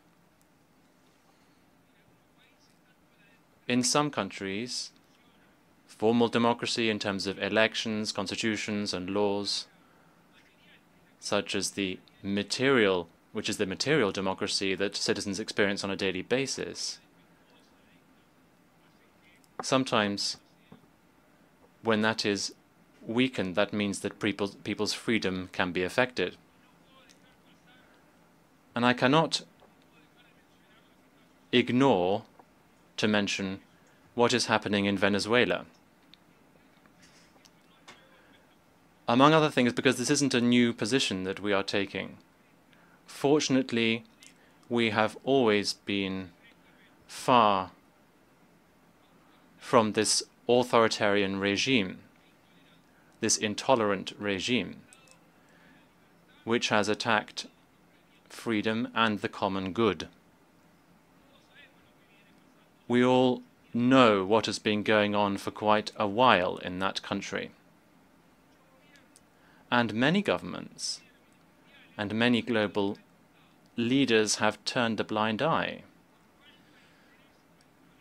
And for a lack of interest, some of them, or unfortunately because of their interests, for some. I'm not going to go into the situation of the elections.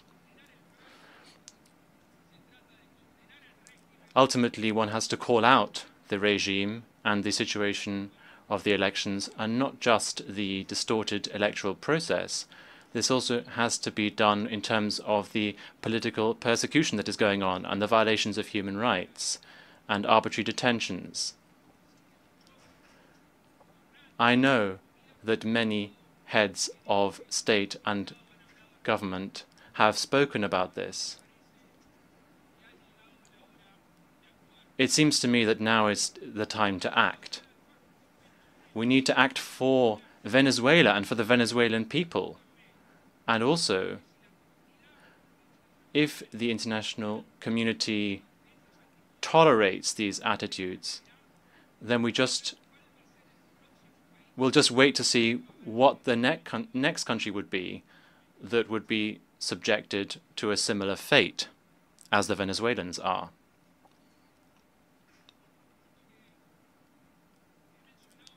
Another matter that I touched upon in my previous statements here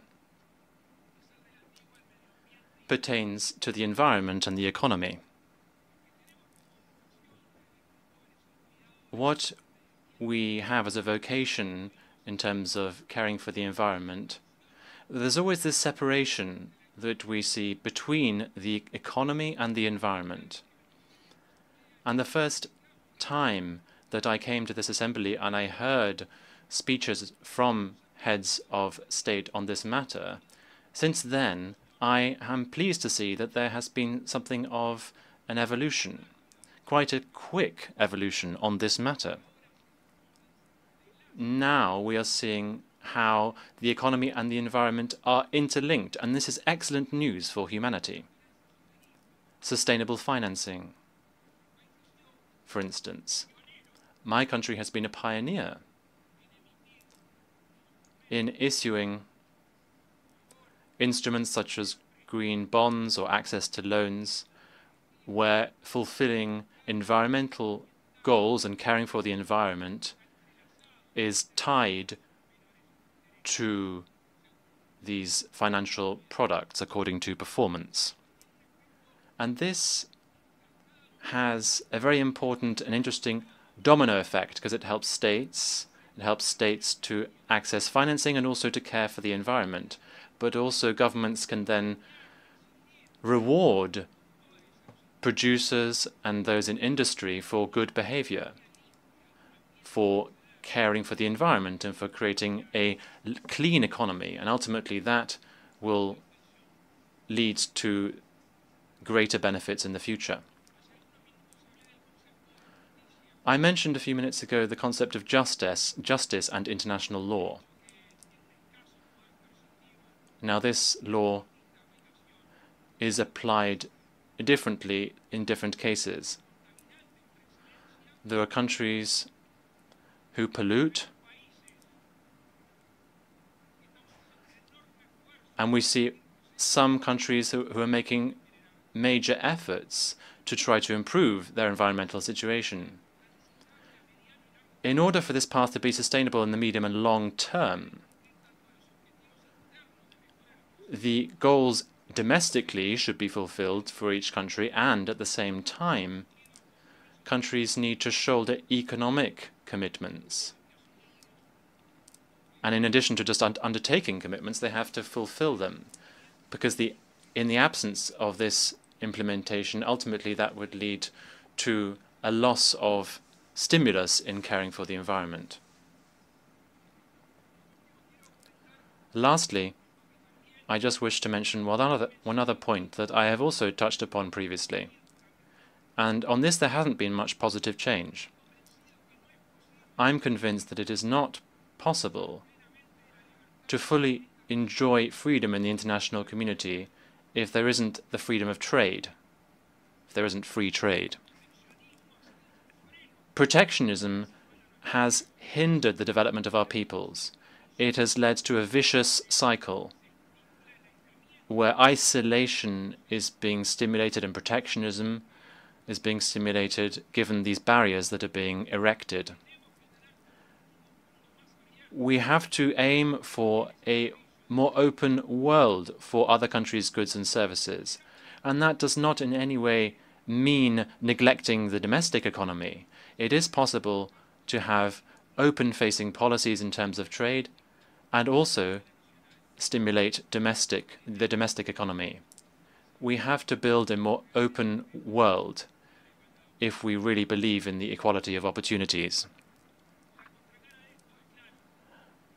The reverse case would be clear.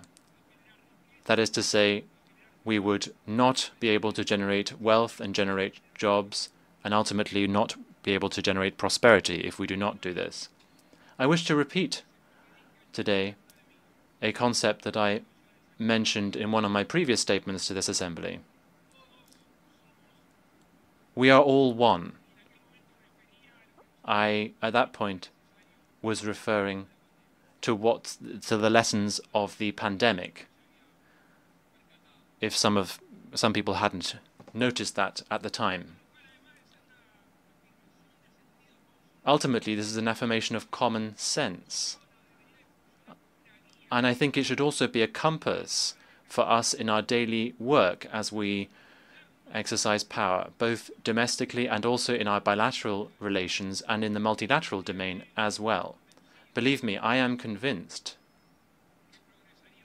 that we will progress much more quickly and much more united if we do this. Thank you.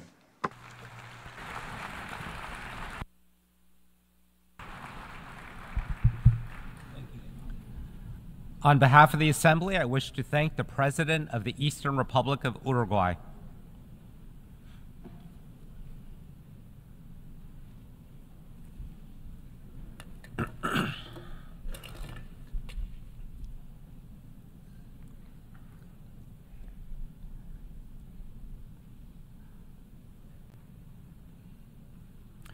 The Assembly will hear an address by His Excellency Ratu Williame Mavalili Katunavere, President of the Republic of Fiji.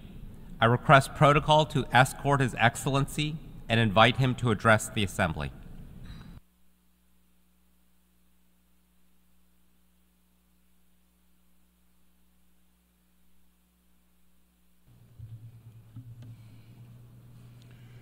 President of the United Nations General Assembly, Your Excellency Philemon Yang, Secretary General Antonio Guterres, my fellow leaders. I bring you greetings from the people of Fiji. I would also like to offer sincere congratulations to you, Mr. President, on your election to your high office, and we wish you well in the discharge of your important duties. As this is my first United Nations General Assembly, I begin by reiterating the words of the first Prime Minister of Fiji, the late Ratu Sir Kamisa Semara, in his inaugural address to this Assembly in 1970, and may I quote, "We do not live by bread alone, and it is only from the firm base of sound moral and spiritual standards that we can go on to meaningful economic progress. Quality should not take second place to quantity, especially when we are estimating society, its life and accepted values. Quality is measured by standards, and these standards must be observed by larger nations as well as by smaller. But it is for the United Nations to set the standards and to disseminate them widely," unquote. This statement was made when the United Nations was celebrating its 25th anniversary with the theme, Peace, Justice, and Progress. In this Assembly, 54 years later, the theme of the 79th session, Unity in Diversity for the Advancement of Peace, Sustainable Development, and Human Dignity for Everyone and Everywhere, echoes similar sentiments. It resonates with us in its importance, its relevance, from when Fiji first joined the United Nations in its urgency in today's precarious global context. Climate change, sea level rise, pandemics, poverty, unsustainable development, conflicts, inequalities, injustice everywhere. The challenges are daunting. From Gaza to Sudan, Ukraine, Afghanistan, and beyond. Conflicts rage on as humanitarian needs escalate. These are the challenges we have been fighting since time immemorial. It is the background against which the United Nations was established in 1945. Today, the rapid evolution of technology has made us more connected than ever before in history. However, the more connected we are, the wider gaps between the rich and the poor, the developed and the developing world. Small island developed states who are on the forefront lines of climate change and sea level rise continue to grapple with the impacts of climate-induced disasters with devastating consequences for the ecosystem and vulnerable communities.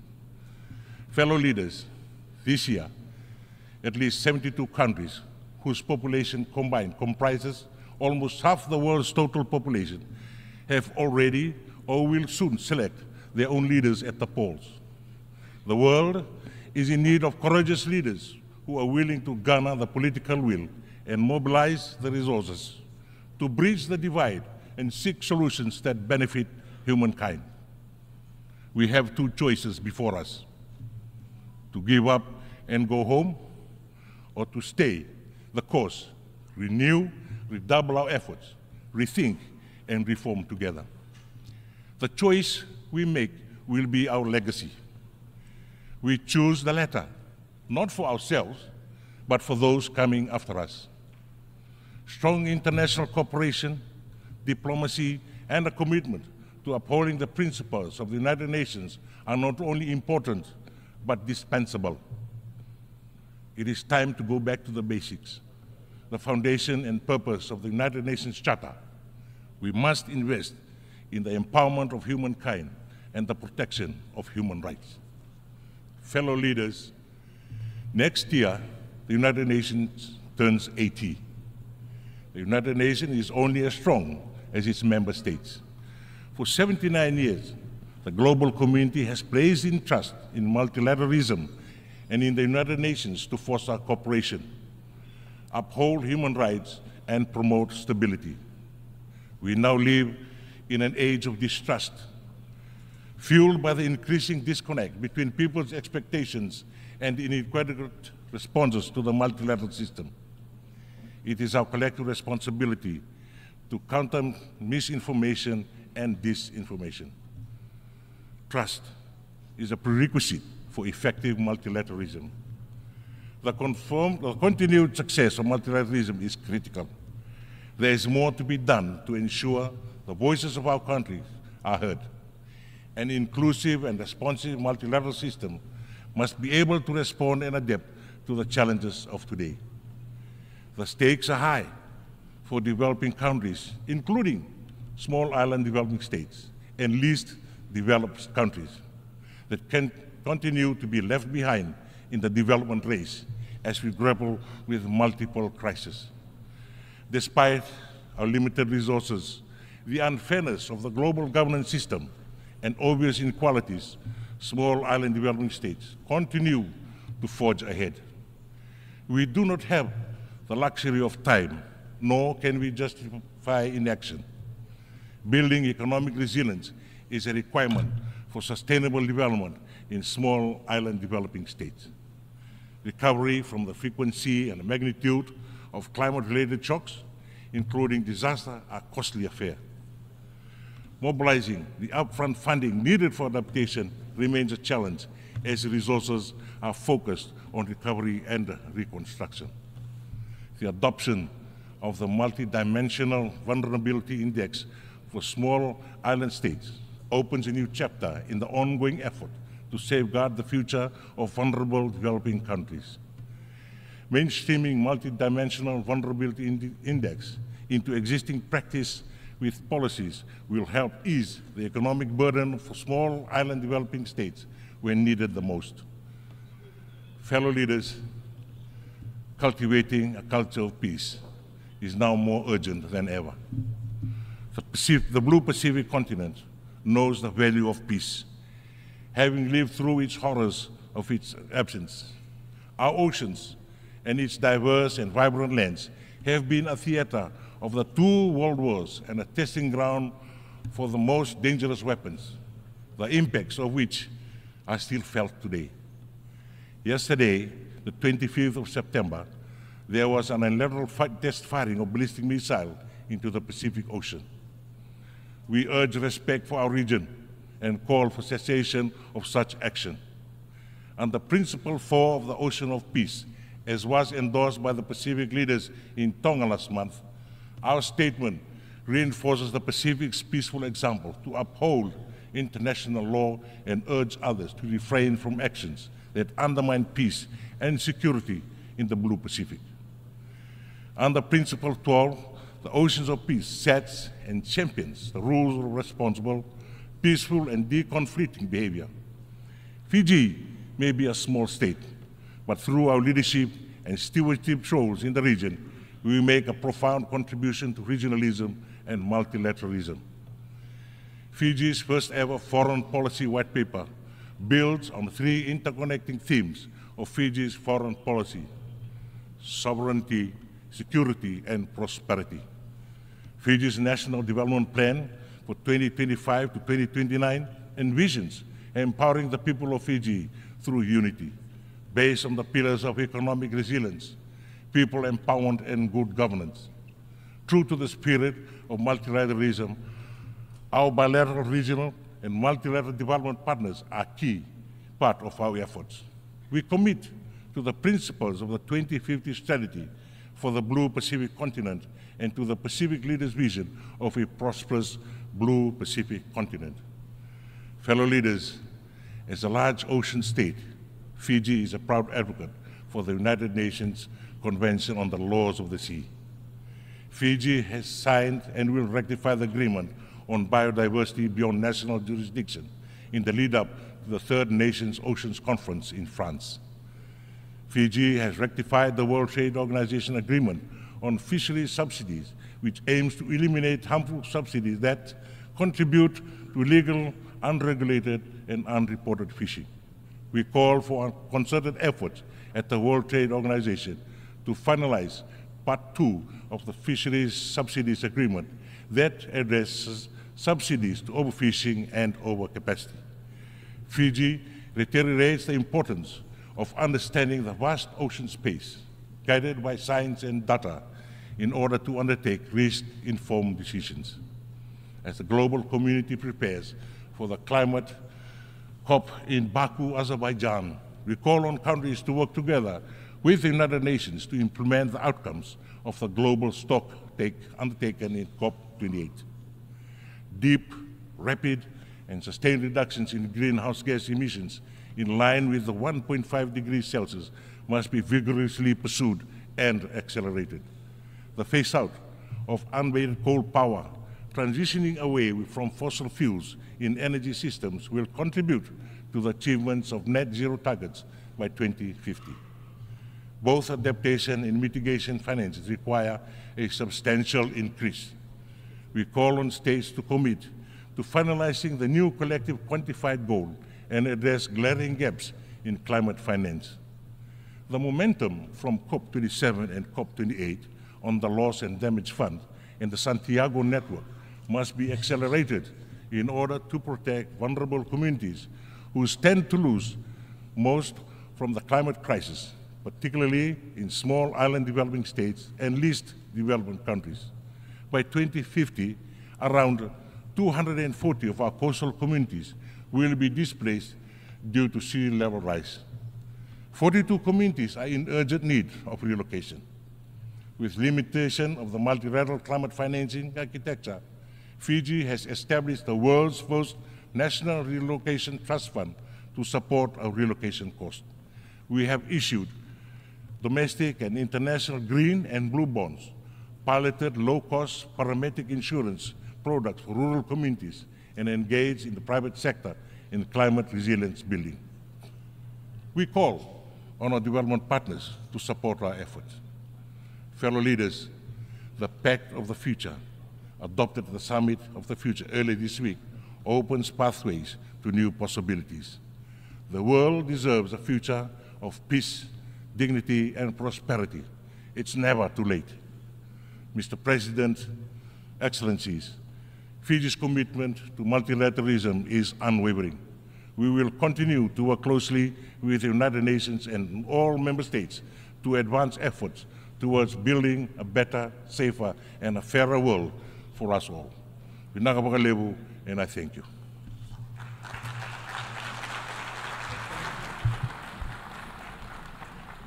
On behalf of the Assembly, I wish to thank the President of the Republic of Fiji. The Assembly will continue its consideration of Agenda Item 8, entitled General Debate.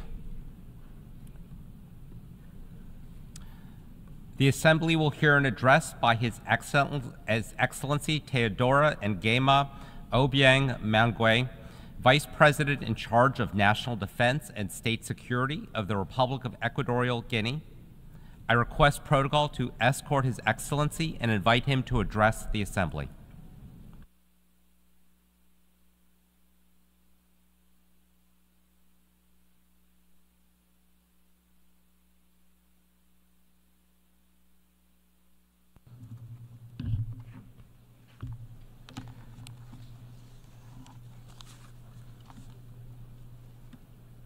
Excelentissimo.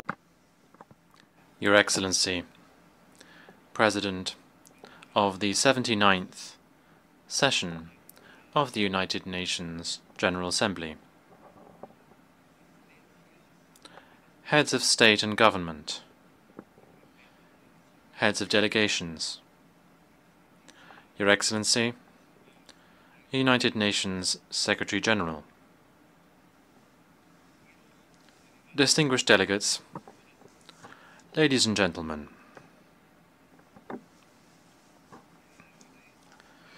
on behalf of His Excellency Obiang Nguema Basogo, President of the Republic of Equatorial Guinea, allow me first of all to congratulate His Excellency Philemon Yang upon his unanimous election as President of this 79th Session of the United Nations General Assembly. And I wish also to congratulate the other members of the Bureau. We can assure them that they will have the full support and cooperation of the Republic of Equatorial Guinea throughout their presidency. In the same vein, we would like to commend His Excellency Mr. Dennis Francis, the outgoing President, whose presidency saw the achievement of many important resolutions that bear witness to his brilliant leadership and also his decisive dynamism that he was able to show during his term in office. President, the topic for this 79th session of the General Assembly states as follows: leaving no one behind, acting together for the advancement of peace, sustainable development, and human dignity for present and future generations. That is a theme that is very pertinent given the current state of affairs around the world, including major global challenges such as wars,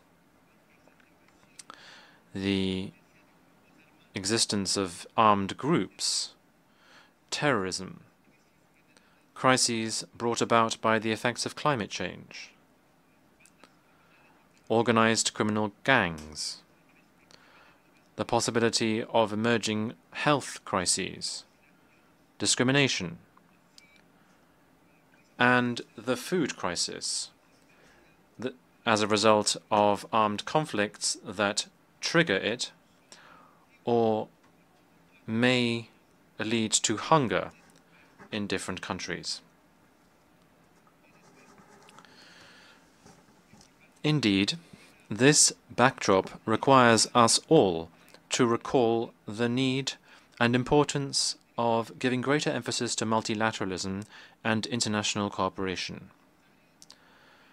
These are crucial if we are able to overcome these global challenges that humanity is currently facing. We also must promote sustained economic growth and sustainable development. This pursuant to the relevant resolutions of the General Assembly, as well as recent conferences and summits held under the aegis of the United Nations.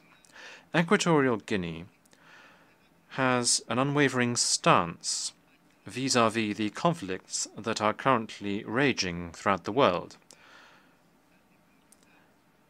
We are clear about the need to prioritize the quest through all means to ensure the prevalence of peace throughout the world by using preventive diplomacy, negotiation, and inclusive dialogue at all times to put an end to these conflicts.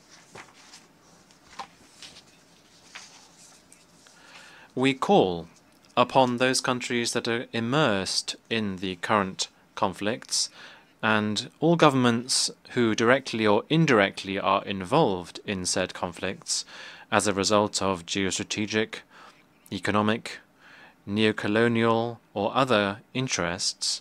We call on all of these countries to prioritize dialogue and inclusive negotiations in a realistic and pragmatic manner so as to resolve these conflicts.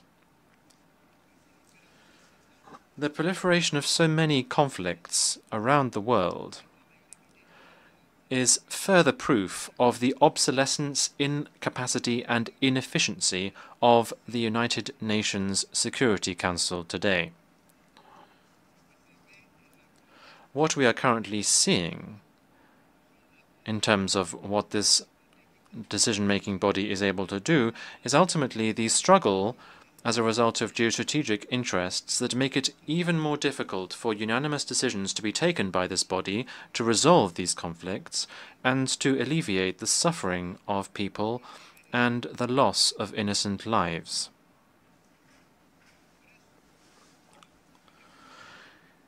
That is why there is an urgent need to reform the Security Council.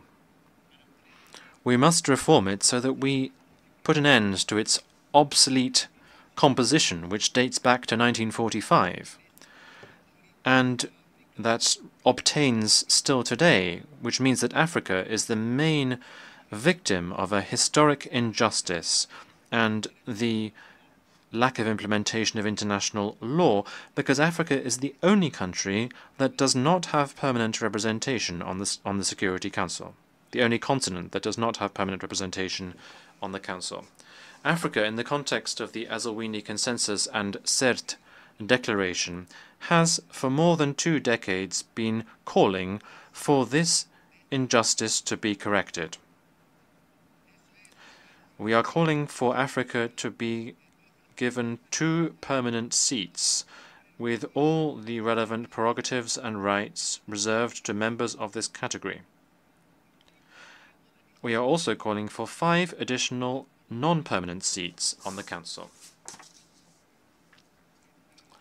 We hope that the contacts that there are between the permanent members and the African Union Committee of 10, C10, to address this issue, we hope that they will reach satisfactory outcomes that will be of benefit to all stakeholders, so that ultimately we will end up with a Security Council that is able to promote a fairer, more peaceful, equitable and prosperous world for all.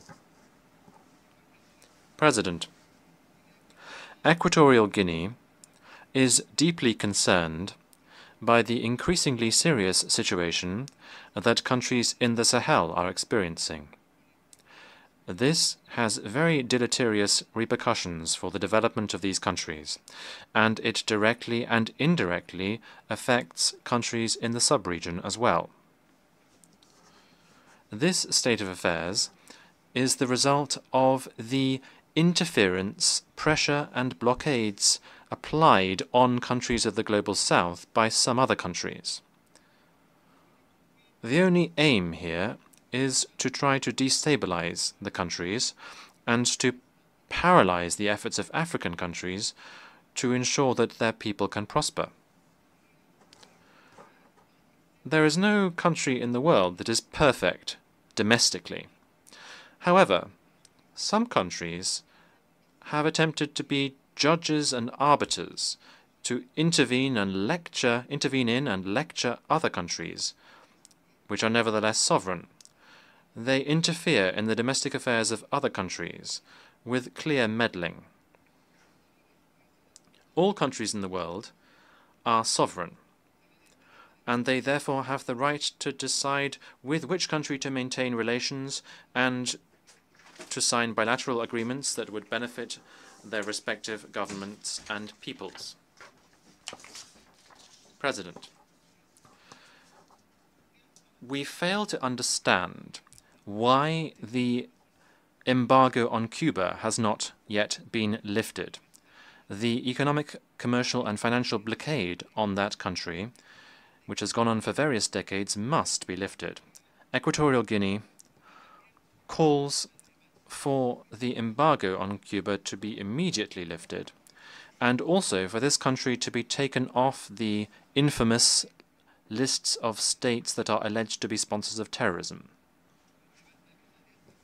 Lifting this embargo is even more necessary now, because we have just adopted by consensus the Pact of the Future, and this states that we will leave no country behind. It is crystal clear that African economies can become major actors in global supply chains. They can make use of their vast resources and raw materials which are necessary for advanced technologies and their own consumption markets, which are only growing. That is why Africa deserves particular attention in terms of efforts to and initiatives to support and finance development.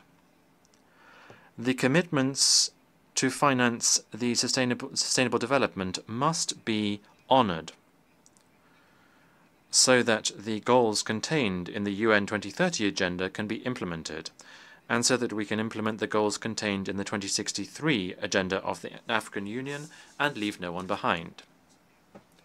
Equatorial Guinea is committed to promoting and protecting human rights as a global issue.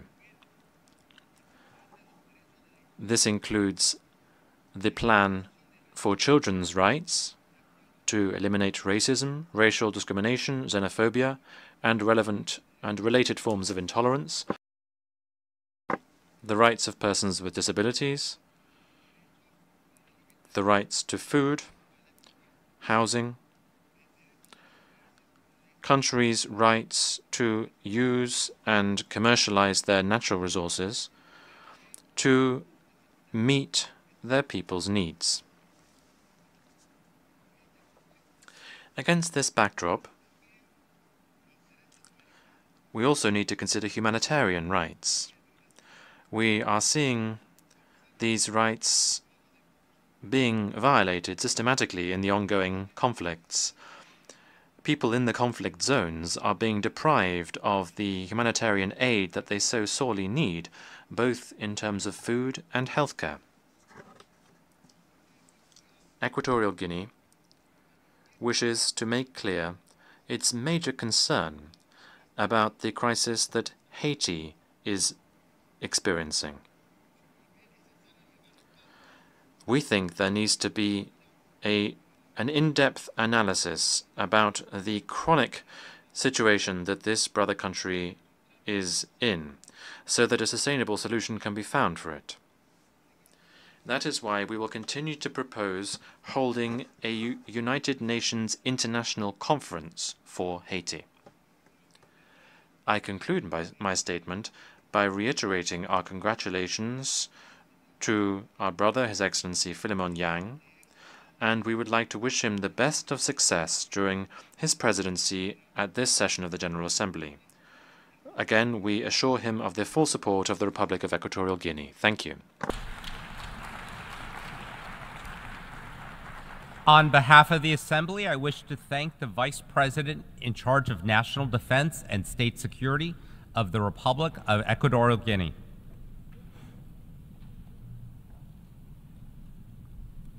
The Assembly will hear an address by Her Excellency Uduch Sengabao Senor, Vice President and Minister of Justice of Palau. I request protocol to escort Her Excellency and invite her to address the Assembly.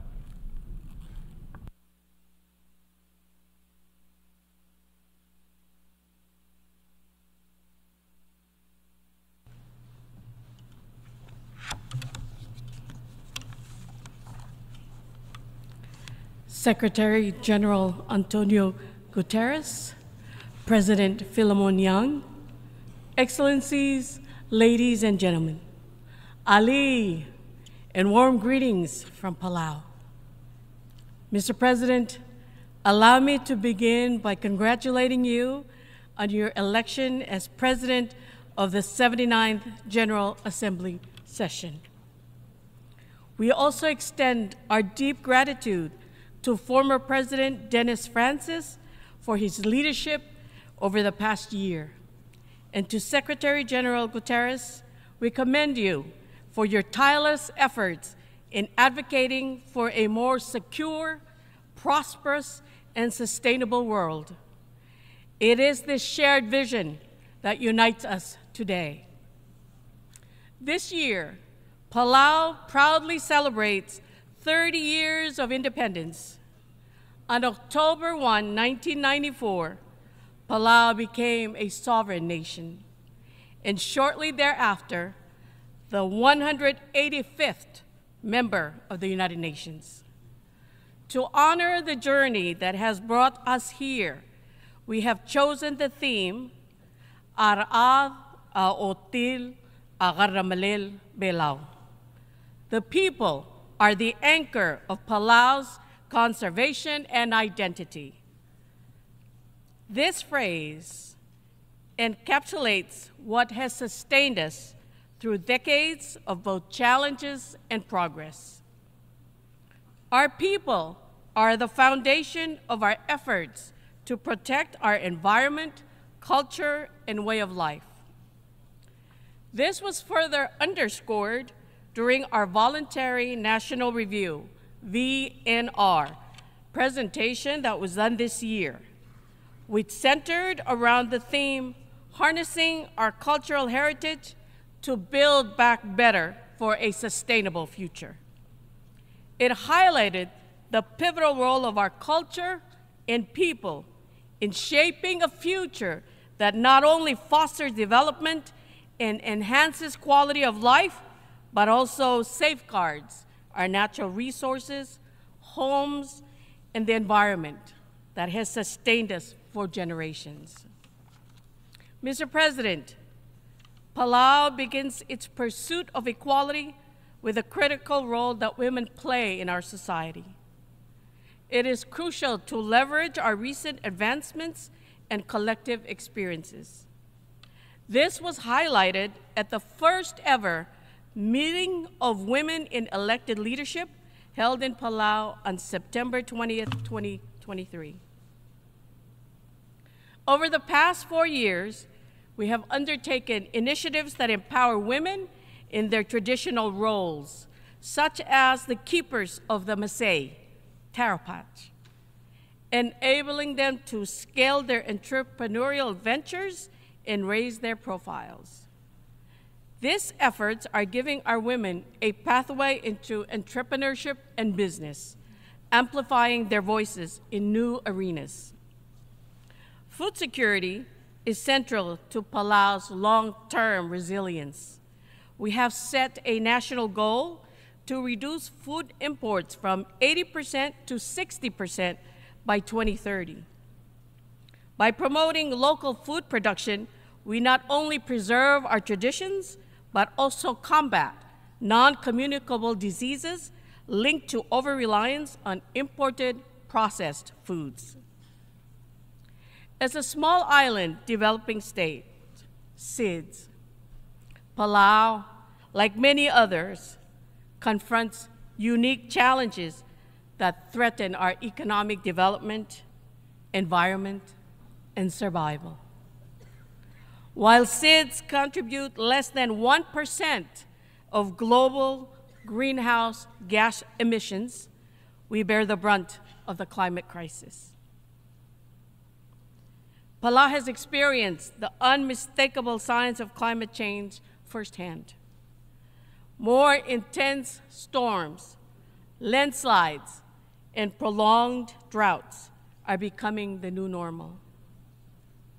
The ripple effect of climate disasters globally have caused the cost of imported foods to skyrocket, further jeopardizing our food security and economic stability. The global response to climate change is a matter of life and death. Through the Paris Agreement and other international frameworks, we have underscored the vulnerabilities of island nations like ours. One of the most urgent challenges for SIDS is sea level rise. Many of our islands sit just a few meters above sea level, leaving us vulnerable to coastal erosion, flooding, and storm surges. This is not only a present threat, but an existential crisis for future generations. In Palau, we are taking steps to relocate critical infrastructure, including our national hospital and schools, to protect our people from rising waters and climate-related disasters. Adaptation is vital for our survival. Our National Adaptation Plan, NAP, prioritizes both immediate and long-term actions to build resilience. We focus on protecting our Maasai, vital ecosystems, and sustainable development, guided by our traditional conservation practice, Bul, which has sustained us for generations. Mitigation is equally important. Palau is committed to reducing carbon emissions and transitioning to renewable energy. Solar, wind, and ocean energy provide opportunities to reduce reliance on imported fossil fuels and secure a cleaner, more sustainable future. Our nationally determined contributions, NDCs, reflect this commitment. We remain mindful of the environmental impacts of renewable energy waste, such as solar panels and batteries, which require responsible management. As co-chair of the Ocean Panel, alongside Norway, Palau plays a vital role in shaping global ocean governance. The high-level panel for a sustainable ocean economy, now composed of 19 nations with the addition of the UAE, remains committed to advancing the sustainable use of oceans through science-driven policies. We expect the 2025 UN Ocean Conference in Nice, France, to be a pivotal moment for accelerating ocean action, and we encourage more nations to join us in this mission. As the first to ratify the Biodiversity Beyond National Jurisdiction BBNJ agreement, Palau remains steadfast in conserving and sustainably using marine biodiversity in areas beyond the national jurisdiction. This treaty symbolizes unity in safeguarding our oceans, and we urge international solidarity to ratify the BBNJ treaty swiftly so it can enter into force. Palau has also declared a national moratorium on deep-sea mining, reaffirming our unwavering commitment to preserving marine ecosystems. We call on the global community to exercise vigilance in protecting marine resources until we have a thorough understanding of the impacts of deep-sea mining. Our commitment to a sustainable blue economy is reflected in the Unlocking Blue Pacific Prosperity, UBPP initiative, launched at COP28. The UBPP unites Pacific Island nations in addressing the dual challenges of climate change and ocean health. Supported by the Bezos Earth Fund and other partners, we aim to achieve 100% effective ocean management and protect 30% of the Blue Pacific continent, covering over 1 billion hectares. Mr. President, Palau is set to assume the chair of the Alliance of Small Islands Developing States, AOSIS, from 2025 to 2026. We are committed to leading the group of 39 member states in advancing the Antigua and Barbuda Agenda for SIDS, ABAS, ensuring that our voices remain central in global discussions. Our priorities will include expanding access to climate finance, strengthening resilience, and promoting a sustainable future for all island nations. Mr. President, Palau highlights the importance of the Multidimensional Vulnerability Index, MVI, in assessing the challenges faced by SIDS. Traditional metrics like GDP do not capture the economic and environmental shocks that disproportionately affect our nations. The MVI offers a comprehensive assessment to help us advocate for the support we need from financial institutions and global partners. Mr. President, we must address the urgent need for Security Council reform. The world has changed dramatically since the United Nations was founded, and the Security Council must evolve to meet today's realities. Equitable representation, including permanent and non-permanent members, is essential. We support Japan's bid for a permanent seat and believe that SIDS should also be represented on the Council to provide a voice for those on the front lines of global challenges. Finally, we continue to strengthen our national security through partnerships with allies, including the United States, Australia, Japan, and Taiwan. As Vice President and Minister of Justice, I emphasize the need for robust law enforcement and maritime cooperation frameworks. With Interpol membership and enhanced cyber defense capabilities, we are better equipped to protect our borders and our people. Palau reaffirms its strong and enduring relationship with Taiwan and calls for its meaningful participation in international organizations. Taiwan's exclusion undermines the principles of inclusivity and cooperation that the United Nations represents. UN General Assembly Resolution 2758 does not preclude Taiwan's involvement in efforts related to the Sustainable Development Goals, and we urge this Assembly to support Taiwan's rightful inclusion. Today, I stand before you with a call to action. We must unite to confront the existential threat of climate change, protect our oceans, and ensure that no nation, no matter how small, is left behind. We must prioritize science, conservation, and the well-being of our people. As President Whips said earlier this year, the road ahead requires unity, resilience, and collective action. Palau cannot mitigate the climate crisis alone.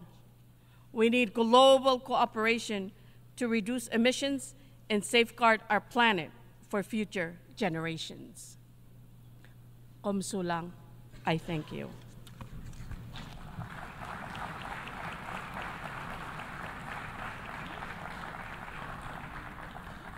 On behalf of the Assembly, I wish to thank the Vice President and Minister of Justice of Palau.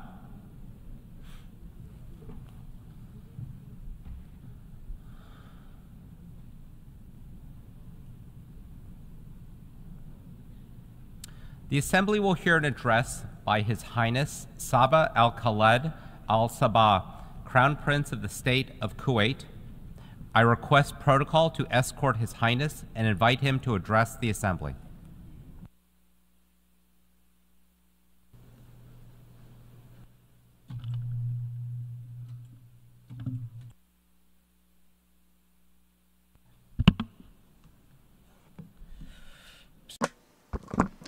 In the name of God, the merciful, the compassionate, Your Excellency, President of the General Assembly of the United Nations, Your Excellency, Secretary General of the United Nations, Your Highnesses, Your Excellencies, Heads of Delegations, ladies and gentlemen, may the peace, mercy, and blessings of God be upon you.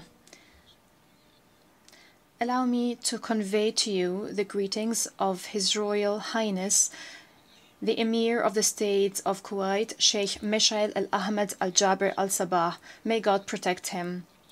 His Royal Highness wish you all success during the 79th session of the General Assembly of the United Nations. Mr. President, I congratulate you and your brotherly country on assuming the presidency of the 79th session of the General Assembly. We are confident that your vast experience in international affairs will allow you to lead the deliberations of the General Assembly with acumen.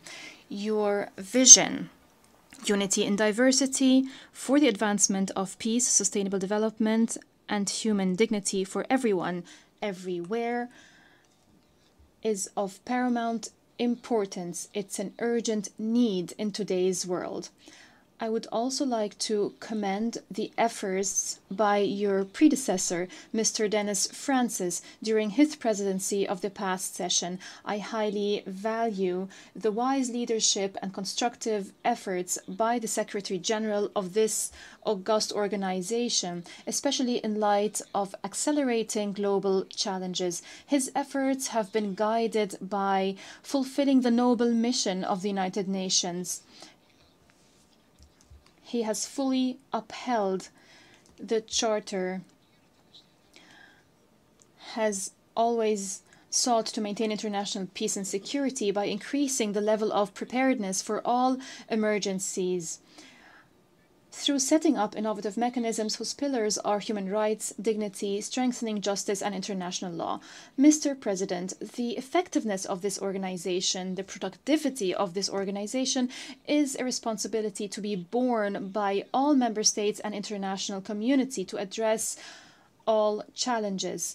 Over the past few days, the Summit of the Future was convened, which mirrored the reality of today's world. The summit shed light on grave challenges that require a moment of reflection and a genuine and serious will to reform our institutions, most notably the Security Council and international financial institutions. History is full of different milestones. We would not want the Summit of the Future to be a global milestone that is not invested in optimally.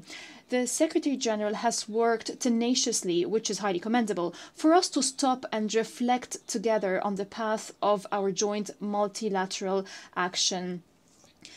He has been committed to bringing together the leaders of the member states to stress that the threats are confronting all of us. No country is immune to the repercussions of these threats. There is no way forward other than cooperation towards our joint objectives. Mr. President, we cannot be speaking about renewing international solidarity unless there is a genuine international political will for reform, especially reforming the Security Council and improving the mechanisms of international action so that we're able to keep abreast of global developments and repel any threats to the security and stability of our world.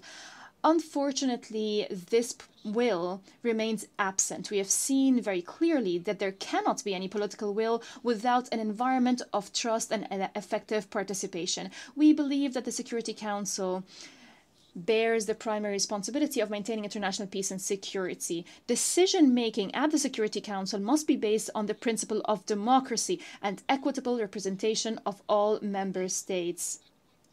The Security Council must be able to respond to a world that is completely different to the world of 1945. We need a Security Council that is inclusive, transparent, efficient, effective, democratic, and accountable.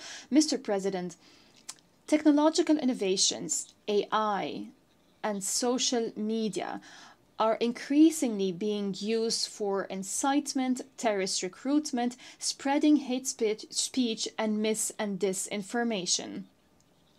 This adversely affects cyber security. We must give due attention to this issue.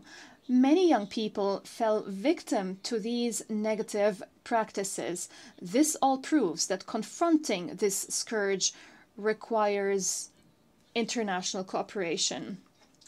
To fulfill the aspirations and hopes of our peoples, to secure a brighter future, we need accountability. It is not reasonable to look forward to such a bright future when those who violate the Charter of the United Nations and the principles of international law and international humanitarian law are not held accountable.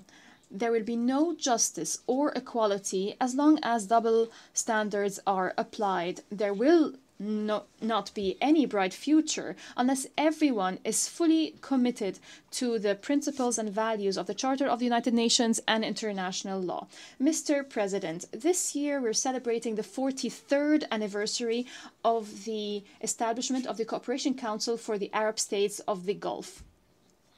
Throughout its blessed journey over the past 4 decades, it has proven that it is a pillar for stability and prosperity in our region. In this context, I would like to express our deepest appreciation to the brotherly state of Qatar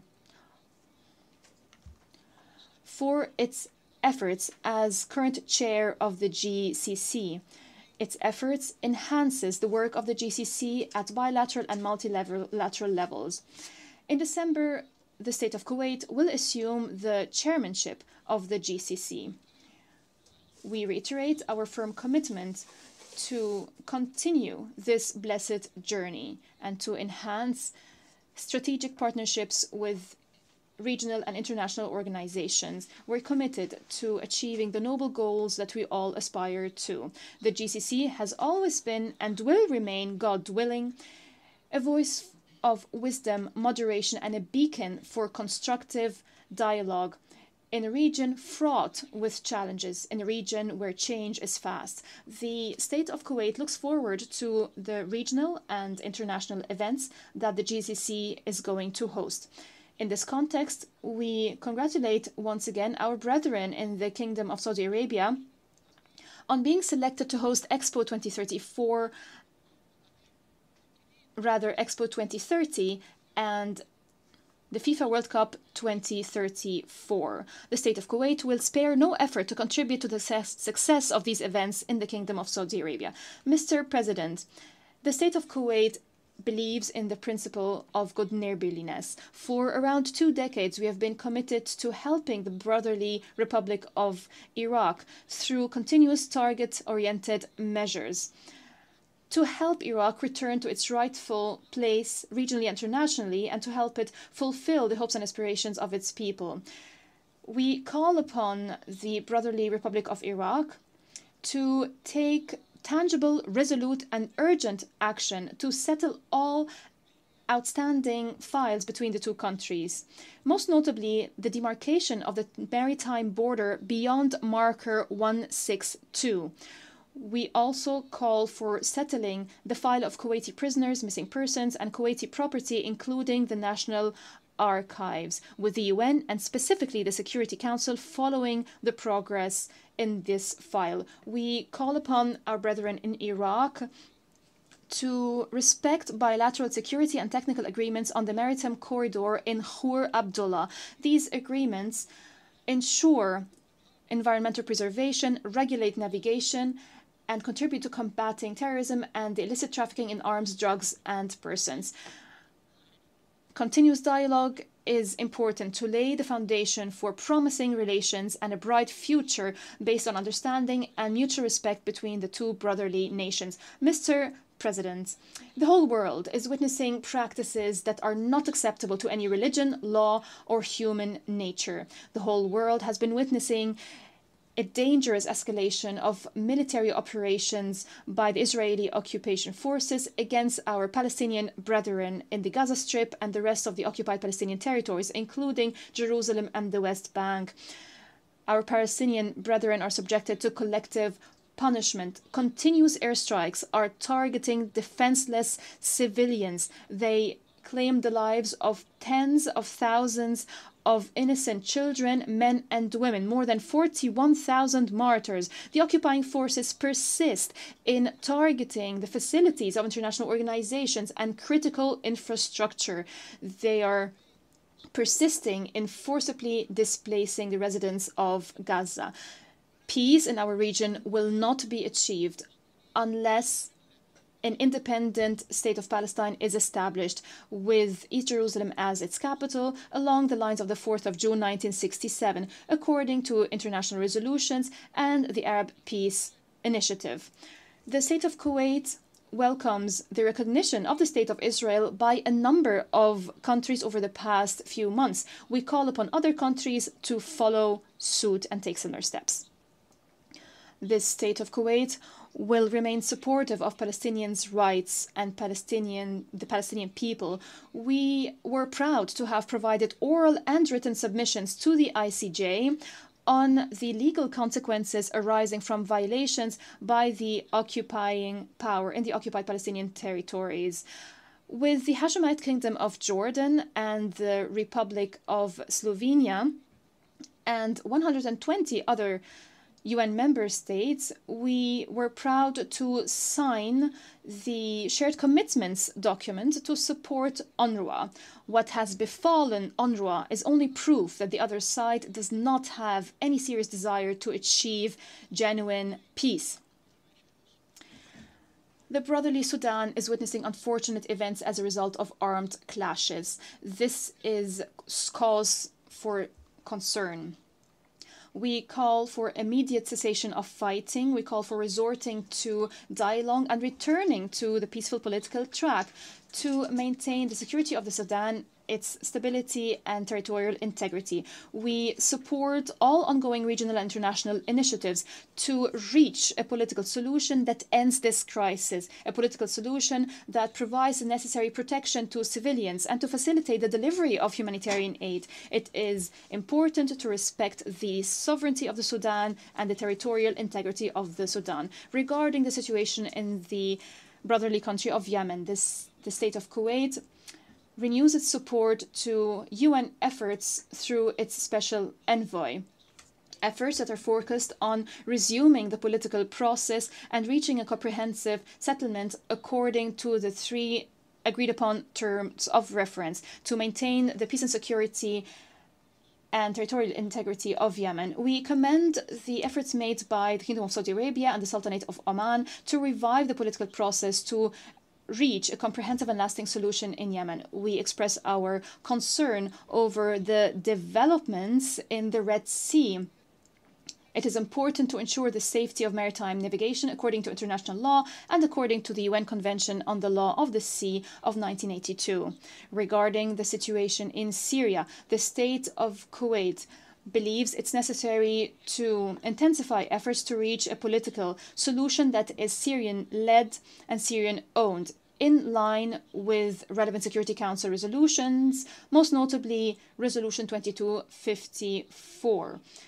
A solution that fulfills the aspiration of the Syrian people to peace and security and stability, a solution that maintains the sovereignty and territorial integrity of Syria. Regarding the situation in Lebanon, the State of Kuwait condemns in the most strongest terms the airstrikes and military operations launched by Israeli occupation forces against the brotherly Republic of Lebanon. These operations have claimed the lives of hundreds of civilians, innocent civilians that have nothing to do with the dangerous escalation of the Israeli aggression, which is expanding day after day in flagrant violations of all norms and international law, including international humanitarian law.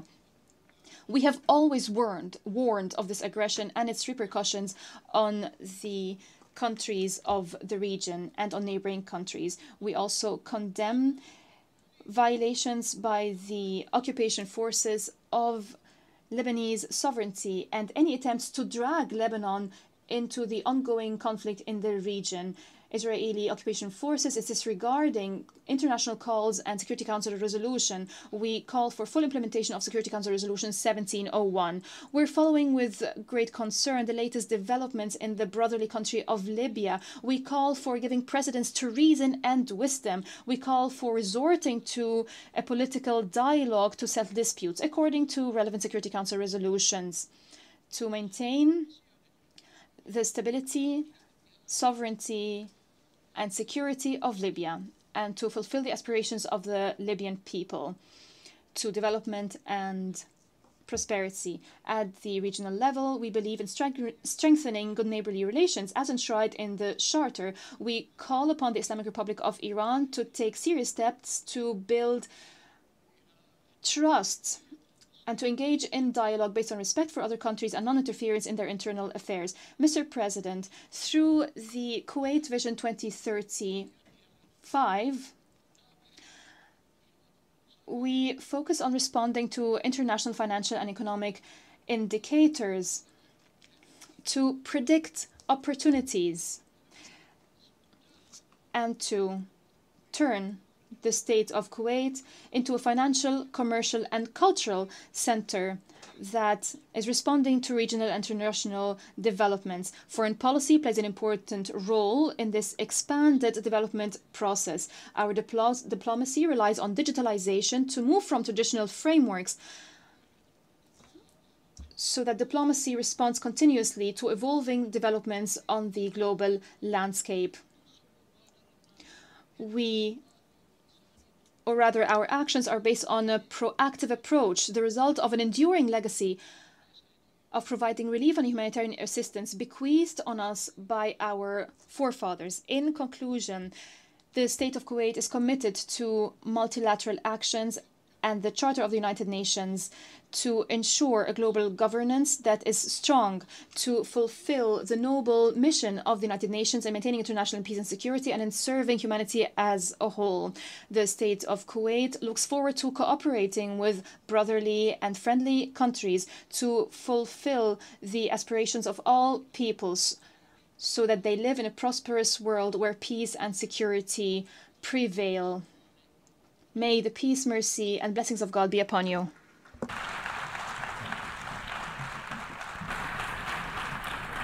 En nombre de la Asamblea, on behalf of the Assembly, I would like to thank the Crown Prince of the State of Kuwait. a continuación, The Assembly will now hear an address by His Excellency Luis Montenegro, Prime Minister of the Portuguese Republic. I request protocol to escort His Excellency and invite him to address the Assembly.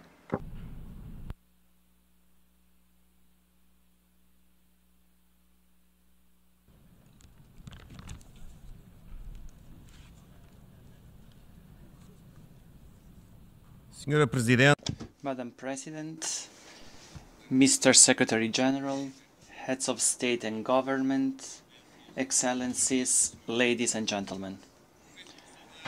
I start by congratulating the President of the 79th session of the General Assembly Philemon Young on his election and wish him every success. I express special appreciation for the tireless work of Secretary General Antonio Guterres.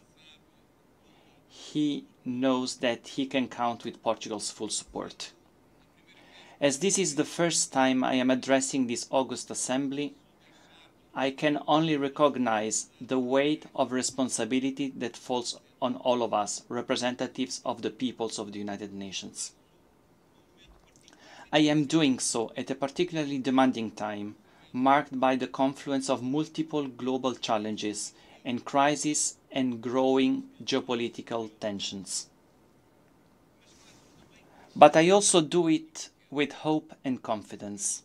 Hope because this is the year when we celebrate 50 years of freedom in my country.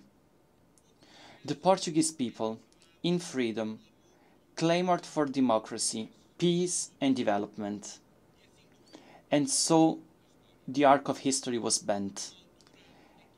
At a time when in many parts of the world autocracies are jeopardizing democracy, we have confidence in the strength of freedom. At a time when we are facing threats, big threats to peace, we have confidence in the power of multilateralism and collective responsibility. At a time when development challenges are becoming more acute, we have faith in economic growth as the engine of fair and sustainable progress. Madam President, Excellencies, Portugal is an uncompromising advocate of multilateralism as a method of cooperation and organization of the international system. That's why we supported the Pact for the Future, adopted within the framework of the Summit of the Future, which illustrates the vision and reforming spirit of Secretary General Antonio Guterres. This pact reflects a renewed source of hope in the three central pillars of the United Nations: sustainable development, human rights,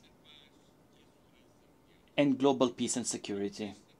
It is with this confidence in multilateralism that Portugal, with the continuity and coherence that characterizes our foreign policy, is a candidate for a seat as non-permanent member of the Security Council for the biennium 2027-2028.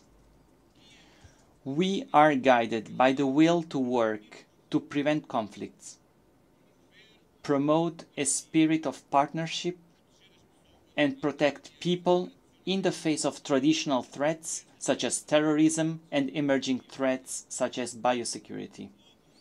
We are determined to contribute to a more just, peaceful and inclusive international order founded on international law and based on the United Nations Charter. Mr. President, Excellencies, the Secretary General said in our common agenda that multilateralism faces a fundamental dilemma: to break through or to break down. We do not hesitate. We want to move forward with the reform of the global governance system to guarantee greater representativeness, transparency, justice, and cooperation. This is the path that the Pact of the Future shows us, redesigning the international financial architecture, promoting greater alignment with the Sustainable Development Goals. With Burundi, we led the 4th International Conference on Financing for Development to ensure that no country has to choose between fighting poverty or saving the planet. On another front, we are in favor of reforming the United Nations Security Council to make it more representative, agile and functional. Its composition is outdated, and the absence of representatives from some regions hampers its functioning. Portugal supports the African Common Position and the aspirations of Brazil and India to become permanent members. Small and medium-sized countries, including small island states, should also have their representation strengthened. As far as working methods are concerned, we support the limitation and greater scrutiny of the use of the veto. The right of the veto before constituting a power represents a responsibility. And that's how it should be exercised, preventing a party to a conflict from being both judge and judged.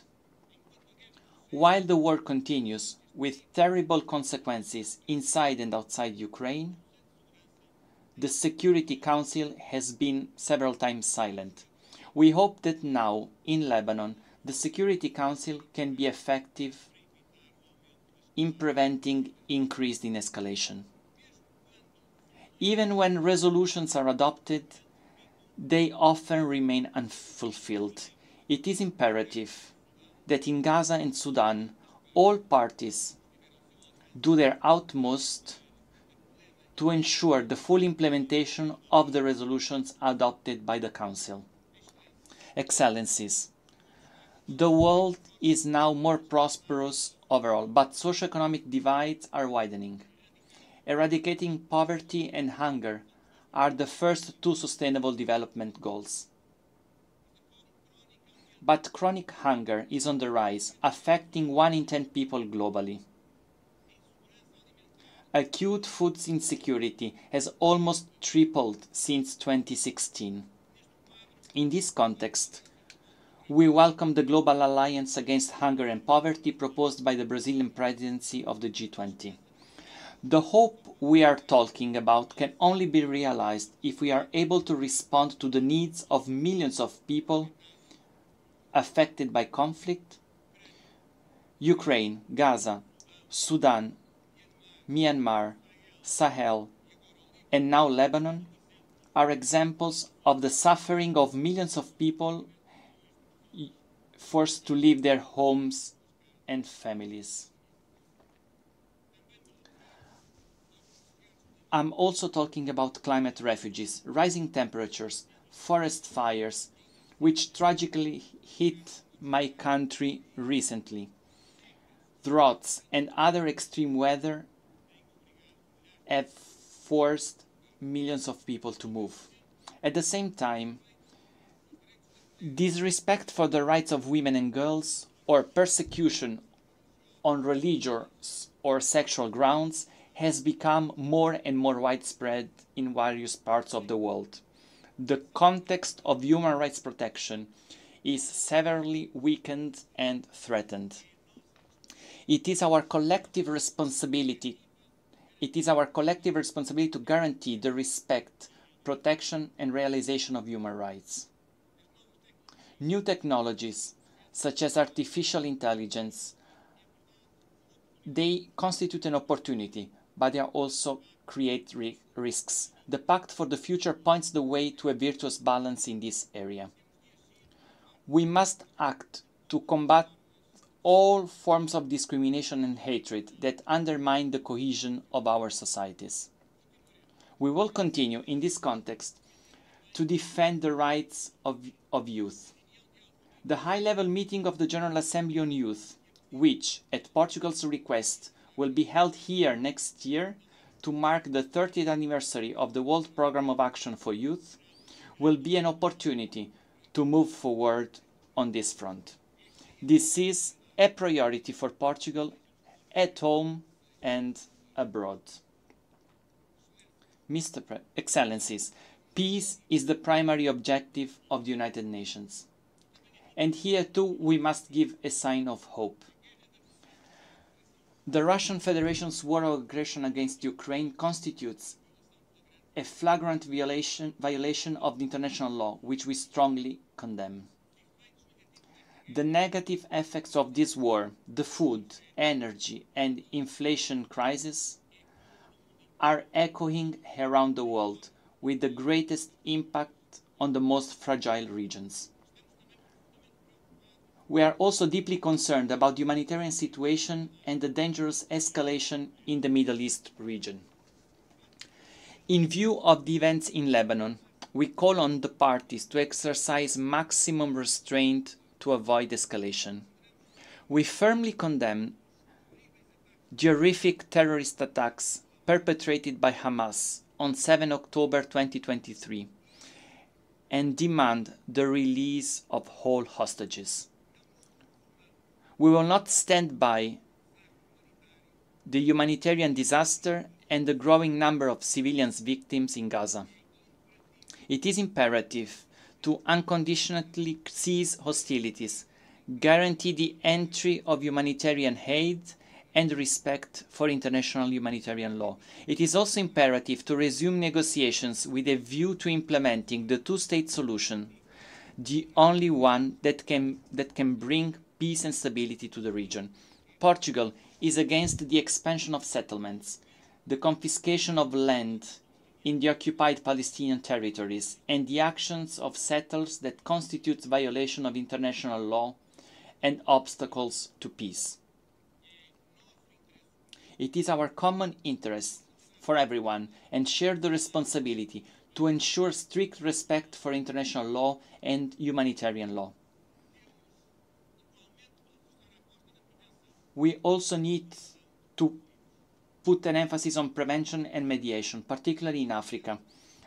I would highlight Portugal's consistent presence in United Nations peacekeeping operations and missions of the European Union, with national forces deployed in Mozambique, Somalia, South Sudan, Central African Republic, and the Gulf of Guinea.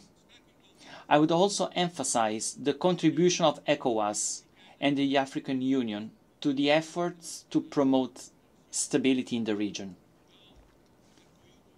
Portugal supported the resolution that allowed for the establishment of regular UN contributions to the financing of African Union peace operations mandated by the Security Council.